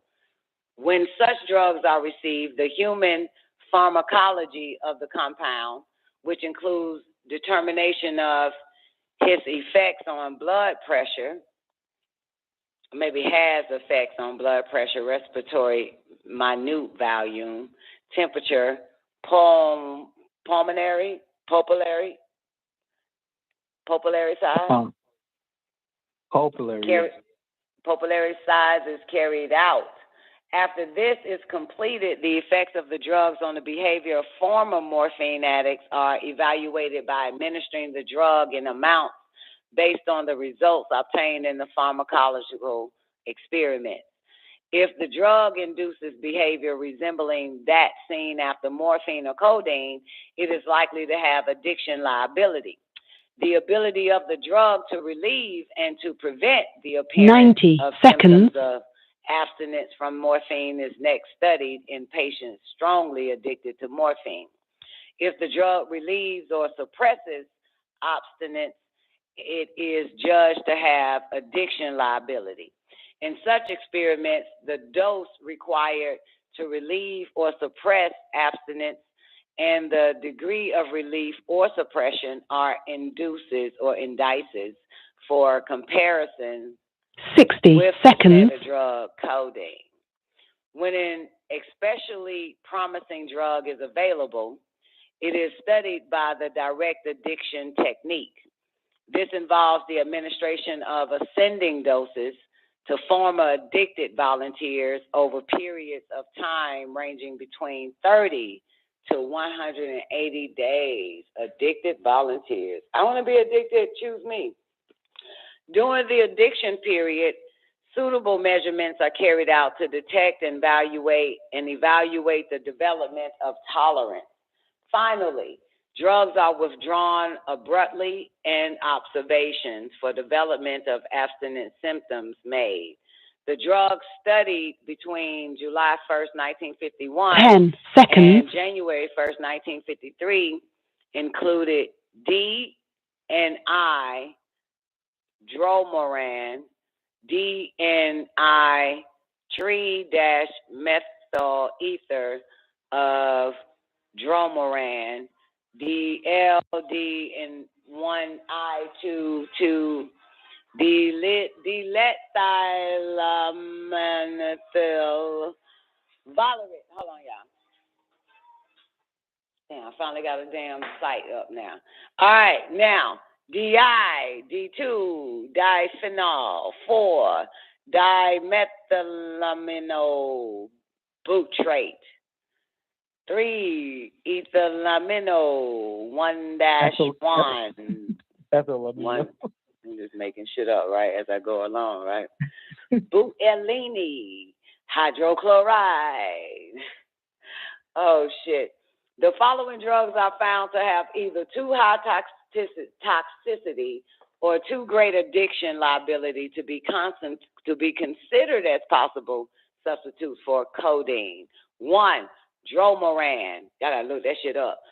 1,3-methyl ether of dromoran. 3-ethyl-methylamino. Fuck, you want to read these drugs? Yeah, why not, Donnie? You read the drugs, shout it. Let's start with the following drugs are found to have either back at the top. Found to have either, what's that? Something high toxicity or to great addiction liability to be considered as possible substitutes for codeine, dromoran, I3-methyl ether of dromoran, 3-ethyl-methylamino -I, 1-2-diethylamino, butylene, and 3-diethylamino 1. 2-dilethylbutylene. The following drugs have sufficiently low toxicity and sufficiently low addiction liabilities. Screen's asking up. To be regarded as potential codeine substitutes. D, dromoran, D3-methyl ether of dromoran, DL, D, and 1,2-2 diphenyl aminoethyl valerate, 2,2 diphenyl 4-dimethyl amino butyrate. Of these drugs, the D3-methyl ether of dromoran appears to be the most promising and is under clinical test for antitussive value. The compound is, however, known to be ineffective as an analgesic. Dromoran has been discarded since it is not an effective antitussive. It has been recommended that preliminary clinical testing be begun with D and 1,2,2 diphenyl 4-dimethyl amino valerate, and with DL-ethyl 2 diphenyl 4-dimethyl amino butyrate. B, results during current reporting period. During the first What 6 number are months you of the, on, real quick? I'm on B now. Results Okay, during got it. current reporting. Mm-hmm. During the first 6 months of the reporting period, the project was financed by funds from the National Institute of Mental Health. Since the 1st of July, 1953, it has been financed by the Office of Naval Research. The report includes results obtained during both periods of time. The methods Yeah, but they were used using were... it on the naval officers too, wasn't they? Yep. They're using it on the military people first, and the and volunteers from civilians. Well, you know, they don't have a choice. Once Yeah. you sign up for everything. Yeah, man, you signed up to kiss ass. There you go. Mm-hmm. And they The don't message- tell them what they really signing up for. See, that's wrong. You know what I'm saying? If they already property of the state or ward of the state, you might as well tell them, man, we about to drug the shit out your ass. Why hide this? Why lie to the military people and civilians? Well, civilians, you can lie to them bastards, but because you know, they know that if you already I'll be belong to with me, motherfucker. I might as well just goddamn not hide the fact that I'm about to use you as a goddamn guinea pig. government property, guy. Yeah. Government property. Yeah, if I'm your property, ain't no need to fucking lie to me then. But what sense is it to tell you anyway? It doesn't make a difference. You're gonna have to do it. It does regardless. make a difference. If I own your ass, I ain't the fuck I'm scared of telling you the goddamn truth. Because you don't want a bunch of freaking soldiers going AWOL and leaving the service. Yeah, that's true too. Got a point. So that means I really don't have control over your ass. Exactly. I really don't own you. Yeah, that's why I have to lie to you. I'm ready. People do go AWOL. All right. The methods used were identical with those described above. The following drugs have been tested: 1, DL, D, and 1,2,2-diphenyl for dimethylamino valerate. Work with these compounds was completed during the first 6 months of the year. The results were identical with the tentative results reported in the last progress report. All of these compounds in doses of 60 to 74 milligrams induce slight pupillary constriction, slight respiratory depression, and behavior resembling that seen after the administration of small amounts of morphine. No untoward side effects. Side effects were observed with the doses used. All of the compounds were relatively ineffective in suppressing abstinence from morphine and are judged to have a low addiction liability. The dextrorotatory. I'm sorry? I said, say it. Say the word. I don't know what it is. Dextrorotatory compound appears to be the most effective. Preliminary clinical testing of the dextro and levotatori. That's levo rotary. Dextro and levorotary isomers is being recommended to the Drug Addiction Committee. Number 2. That's amazing. So they have a drug addiction committee that is responsible for drug addiction, and they have to test these motherfuckers, be it military or civilians, to see if once they're addicted, remember the first letter that I was reading right before this file, that we got to get them addicted to it and then see how they recover from it, what to use to get them off the shit. And the drug addiction committee. So you got to be careful with them words, boy, them titles. You know what that means. That's what they're responsible for it, y'all. Okay, where are we? 2, DL2,2-diphenyl for dimethylamino butyrate. This compound has properties resembling those described under 1 above, but is even less potent. Preliminary clinical trials may be warranted. 3, 3-ethyl methylamino. So that's One, interesting because I'm sorry, I keep thinking, no, go ahead. reading this shit and seeing what they have done to the world by the time I was born in the 70s and experiencing the crack epidemic and shit, they released all that shit to the public just to see the result from these drugs that's out from the people. Absolutely. You know what I'm saying? Absolutely, because codeine's over the counter now. Well, yeah, now, but I was thinking of like you're dealing with the 50s. They started to release heroin in the ghettos in the 60s. In the 60s, they put heroin on the street in black communities to see their behavior on that too. Doc was born in 1953. He was 13 at the time, and another 13-year-old died of an overdose on heroin in his neighborhood. So that's the 60s.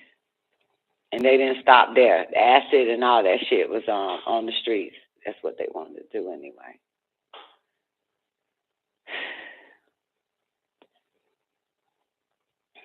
On up until now, with this whole codeine shit, it's in corn, it's in cough syrup, every fucking thing. But people what they're saying is codeine is addictive, though, Doc. So what? They're saying that codeine is addictive.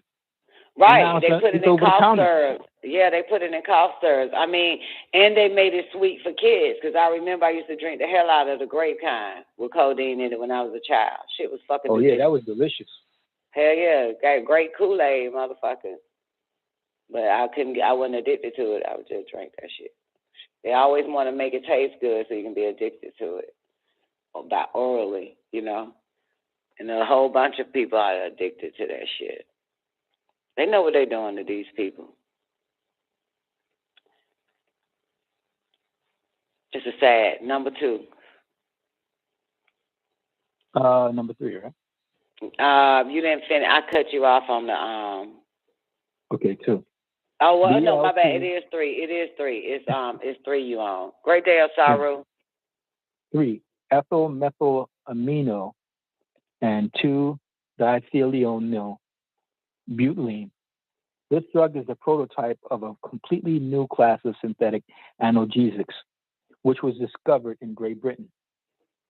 In doses of 30 to 60 milligrams, it causes pupillary constriction, depression of respiratory rate, and minute volume, and induces behavior strongly resembling that seen after administration of 15 to 30 milligrams. Wait a minute. I missed the part. Induces behavior strongly resembling the what? Scan after administration of 15 to 30 milligrams. I wonder what behavior it resembles. Well, it's saying respiratory rate is affected, right? Hold on. Yeah, I'm gonna look up the drug and because I know they selling it to motherfuckers now. That's probably, and they probably put it in the food if it causes depression and shit. No, it's basically like coma-like because it says pupillary constriction and depression of respiratory rate. So kind of like you're going into a coma. But it also said it caused depression. Something else caused depression. If they give it to 30 to something milligrams. I think that was the other compound. Because there was 2 compounds up there. ETHYLEMTHY.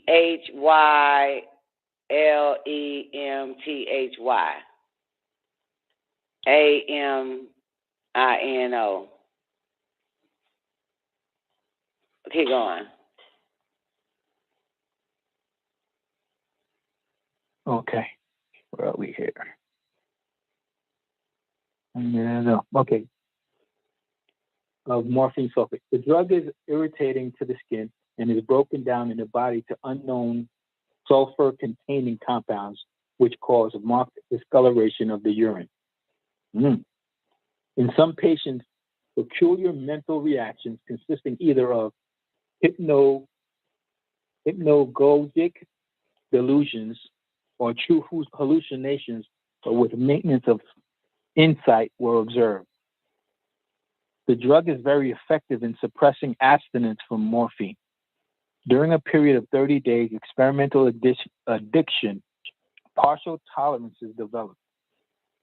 Abstinence was precipitated by N-ethylmorphine, and on abrupt withdrawal, a definite abstinence syndrome was observed, which resembled abstinence from morphine, except for time course. This drug was judged to be too toxic to have too high addiction liability to be considered a good substitute for codeine. Furthermore, it was relatively ineffective when given orally. Number 4, diethylamino. 1, 2, diethyl butylene. This compound closely resembles compound 3 above. Its properties are almost identical with those of compound 3, and it is not regarded as a promising substitute for codeine. So codeine was addictive back then. It still is, and it's above the count. Number 5, alpha-L-methadol. This member of the methadone series is a very potent drug in doses of 30 to 60 milligrams. It induces pupillary constrictions, respiratory depression, etc. These effects appear quite slowly and are still evident 72 hours following administration of the drug, either subcutaneously or orally. It is extremely effective in suppressing abstinence from morphine.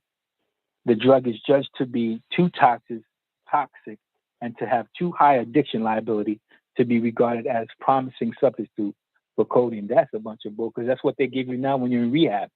Mm-hmm. They give you methadone. Mm. Number 6, beta-D-acetylmethadol. Acetylmethadol. This compound is similar to 5. Its properties are such that it is not regarded as a promising substitute for codeine. Number 7, dextro and levodopa. 2, N-dimethyl L-hydroxymorphine. The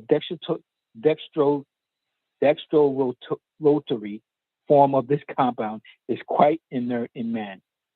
It does not produce morphine-like effects and is completely ineffective in relieving and suppressing abstinence from morphine.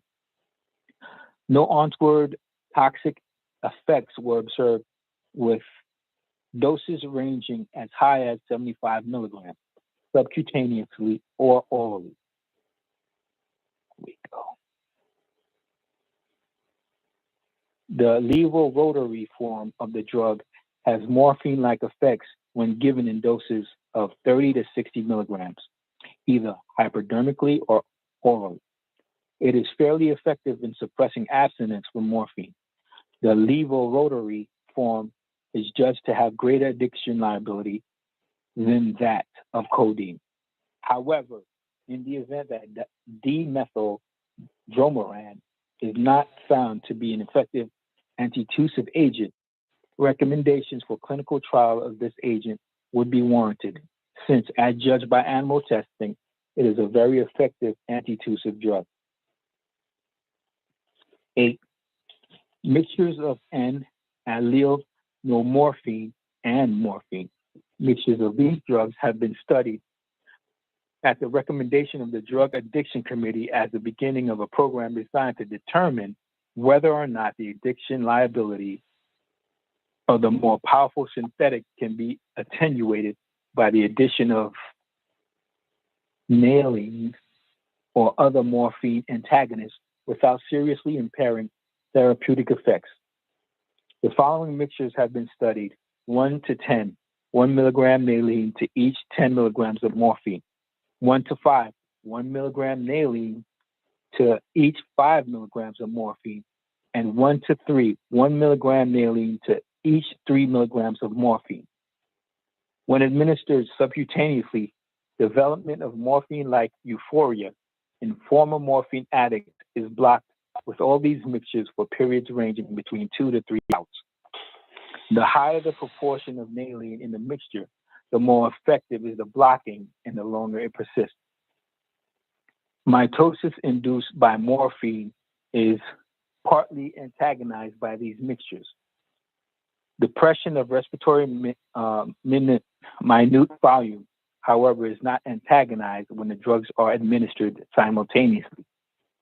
These mixtures precipitate abstinence or make abstinence more intense rather than relieve it. During direct addiction experiments, patients on all three mixtures complained bitterly that the drug did not have the desired effects, that it had no kick, and that it did not make them high. It must be cracking. Despite this, evidence of morphine-like intoxication was observed, including pupillary constriction, excessive somnolence, etc. After a few days of chronic administration of the mixture, profuse sweating would occur after each injection. This would persist for about 20 minutes, only to reappear following the next injection. Patients also complained of weird dreams on abrupt withdrawals of the mixture. Some patients experienced weird dreams and hallucinations during the first 24 hours of abstinence. Thereafter, mild morphine-like abstinence was observed. The intensity of abstinence after withdrawal of the mixtures was less than following withdrawals of morphine. Experiments with these mixtures have been encouraging. They appear to be relatively safe, and they could not be abused by drug addicts. There you go, that's that methadone. So their addiction liability is judged to be low or non-existent. However, certain drawbacks are apparent. Both morphine and naline are relatively ineffective when administered orally. It is also known whether the unpleasant effects observed during chronic administration of large addicting doses would occur in these doses. Were held in the usual. I moved too fast.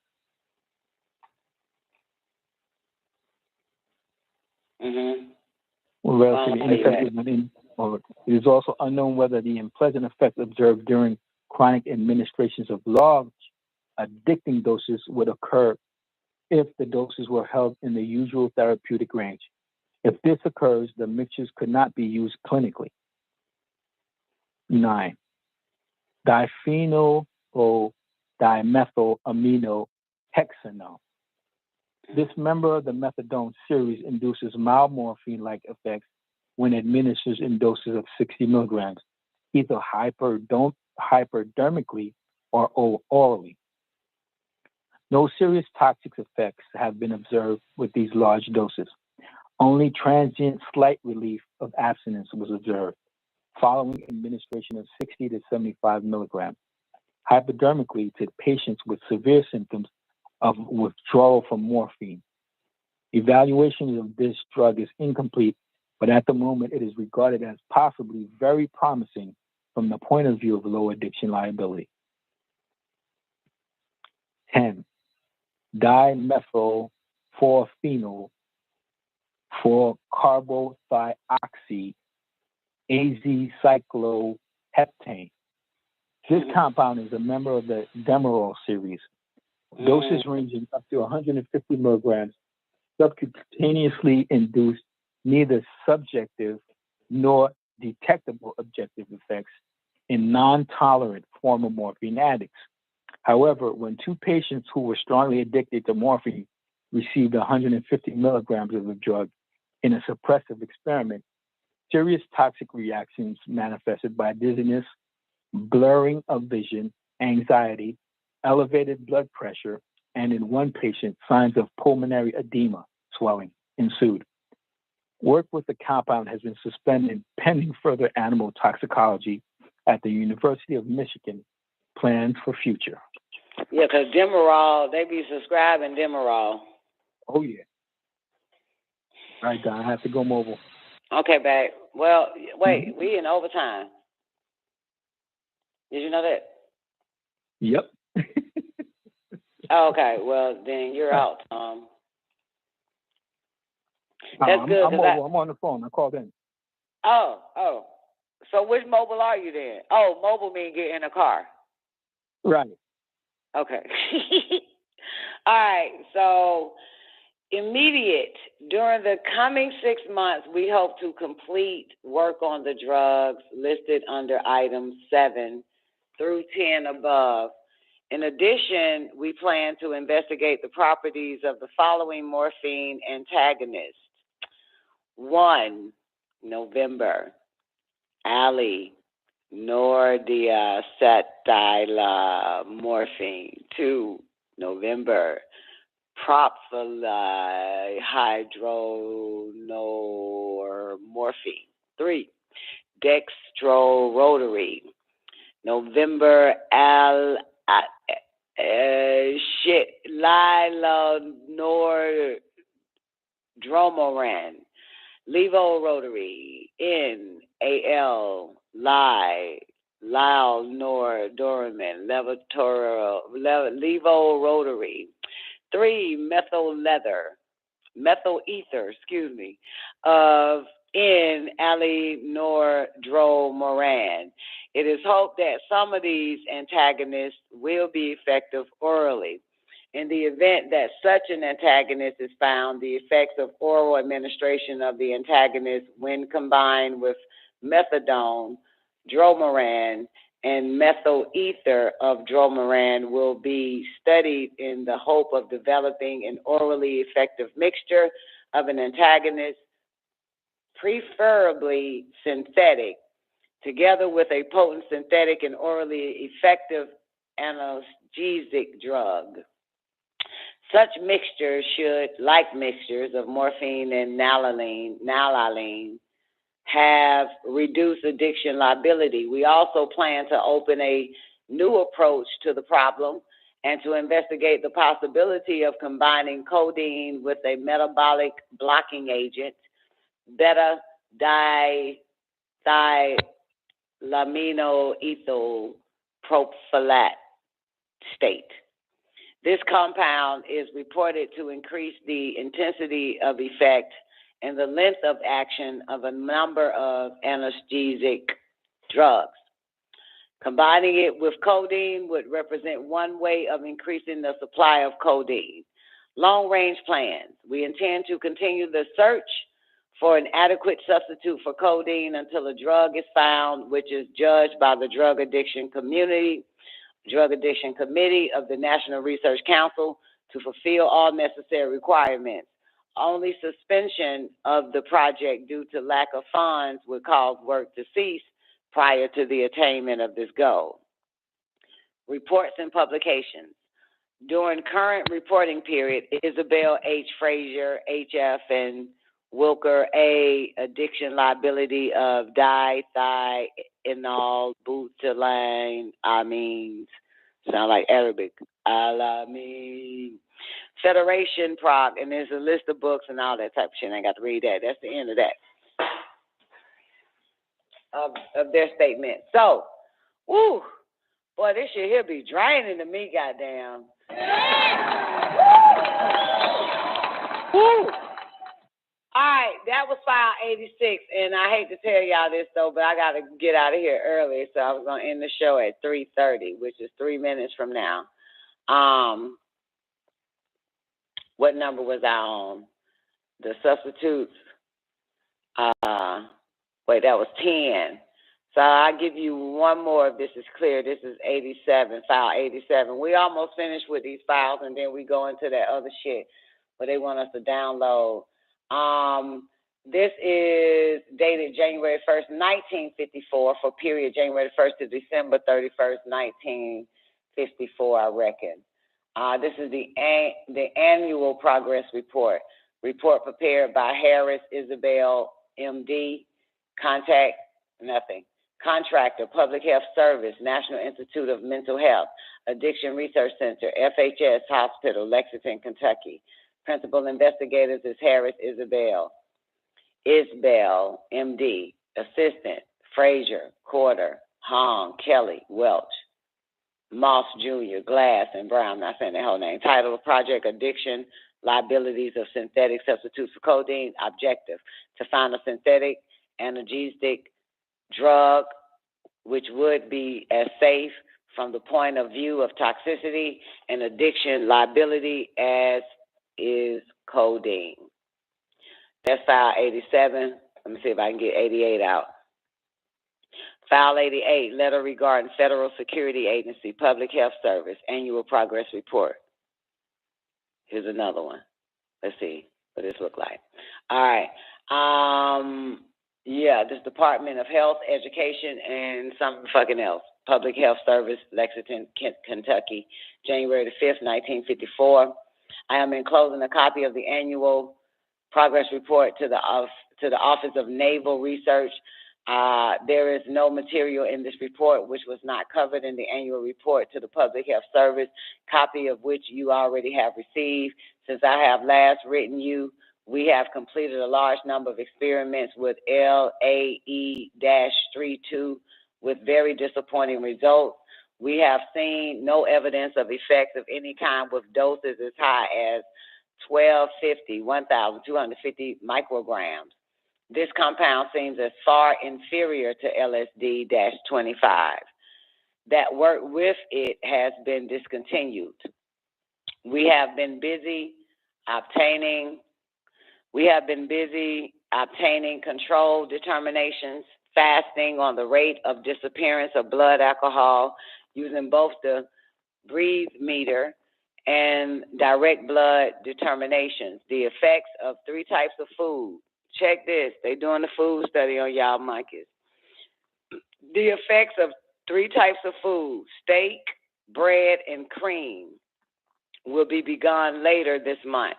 The necessary preliminary human pharmacological investigations are underway with the metabolic blocker, beta dithylamine ethyl propylactate, and with chlorpromazine.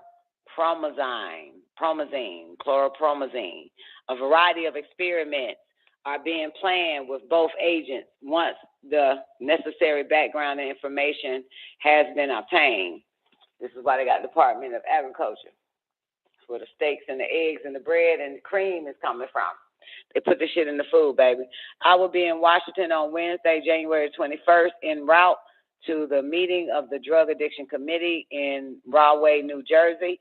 I would like to spend the morning with you and Mr. Bortner,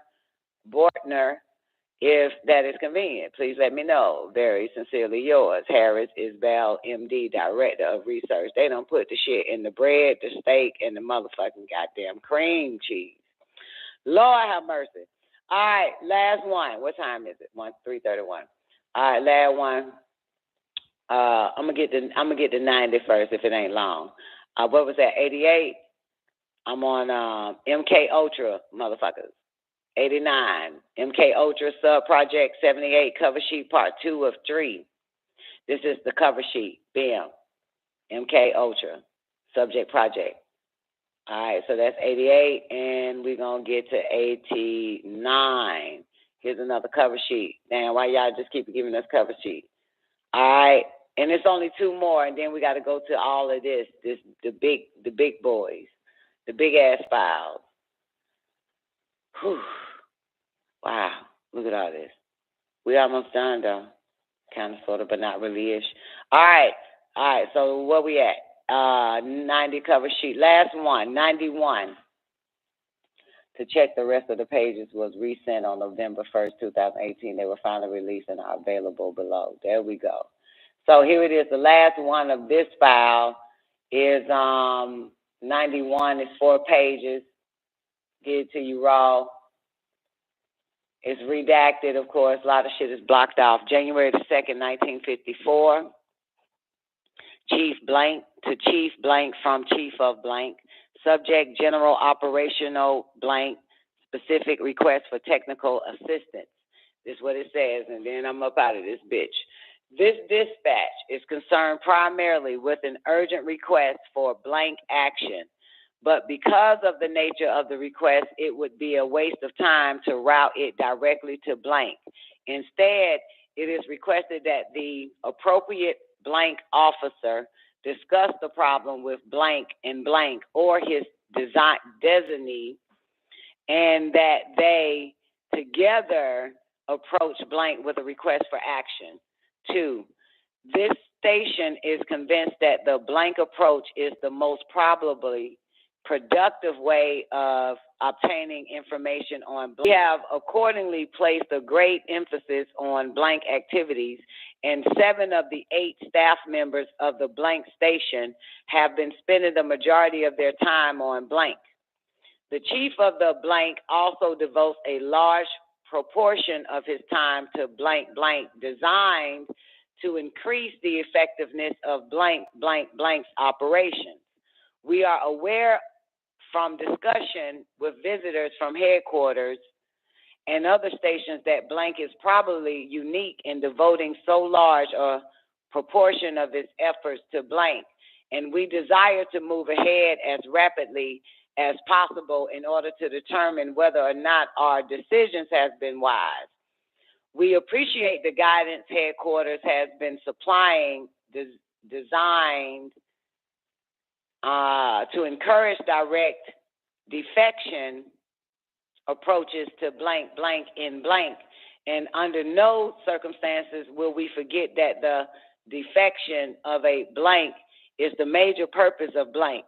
We believe, however, that a successful defection will probably be a result of our taking advantage of a target of opportunity when it suddenly arises. Of course, our extensive blank and blank coverage put us in an excellent position to learn of such targets and to exploit them effectively when the time does come. In the meantime, however, we believe that we can stage effectively non-defection type operations, which will, unlike our present blank blank. This was June 1st, 1978. Goodness gracious. Blank and blank operations produce significant intelligence information on blank activities in blank, and not merely further operational information. At the moment, by far, the most promising approach would seem to be the use of drugs designed to induce blank to answer questions which they would not otherwise answer. Blank has discussed the use of such drugs with blank in headquarters last April, and again when blank visited blank, and at both times was given the promise of support if we could demonstrate that blank here could be predictably,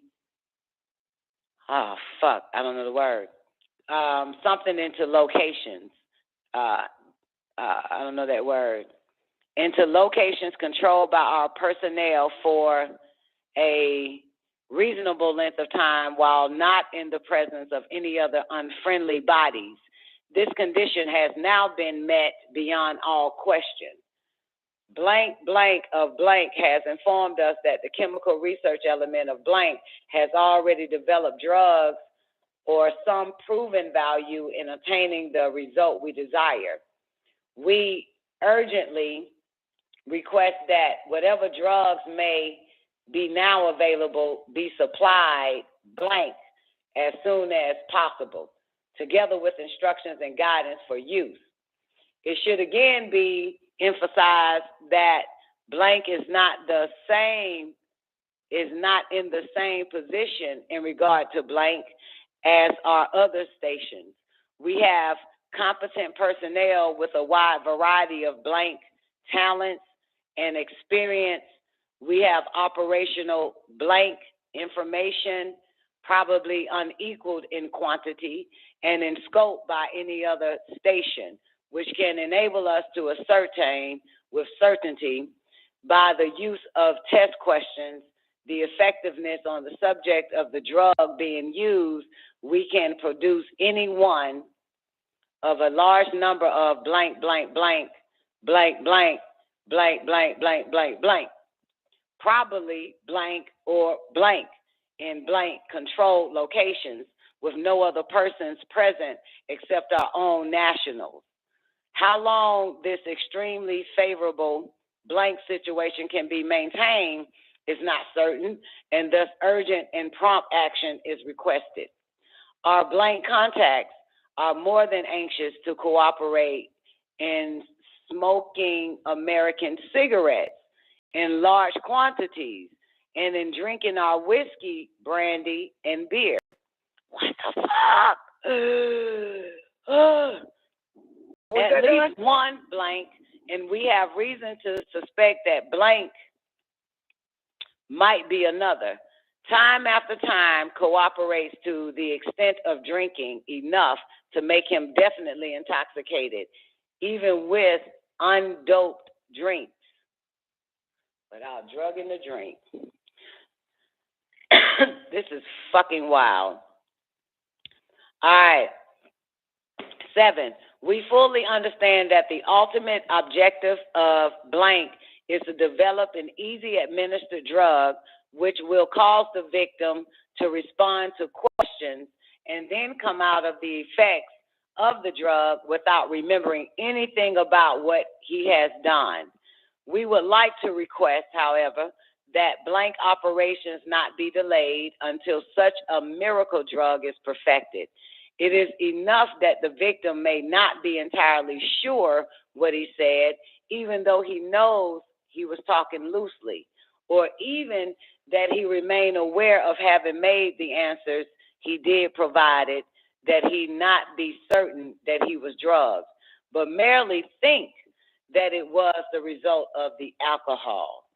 It is not necessarily that we be certain that the drug will produce truthful answers, for we are in a position to check this in great detail by reason of our present blank operations. Please keep us advised of the progress made in acting upon this request, in order that we may be accurately guided in developing our controlled social contacts with likely victims. Wow.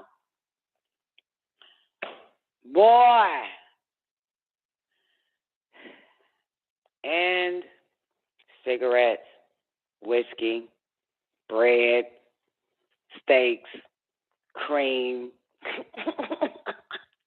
MK Ultra, ladies and gentlemen, man. All right, so let me go back a little bit.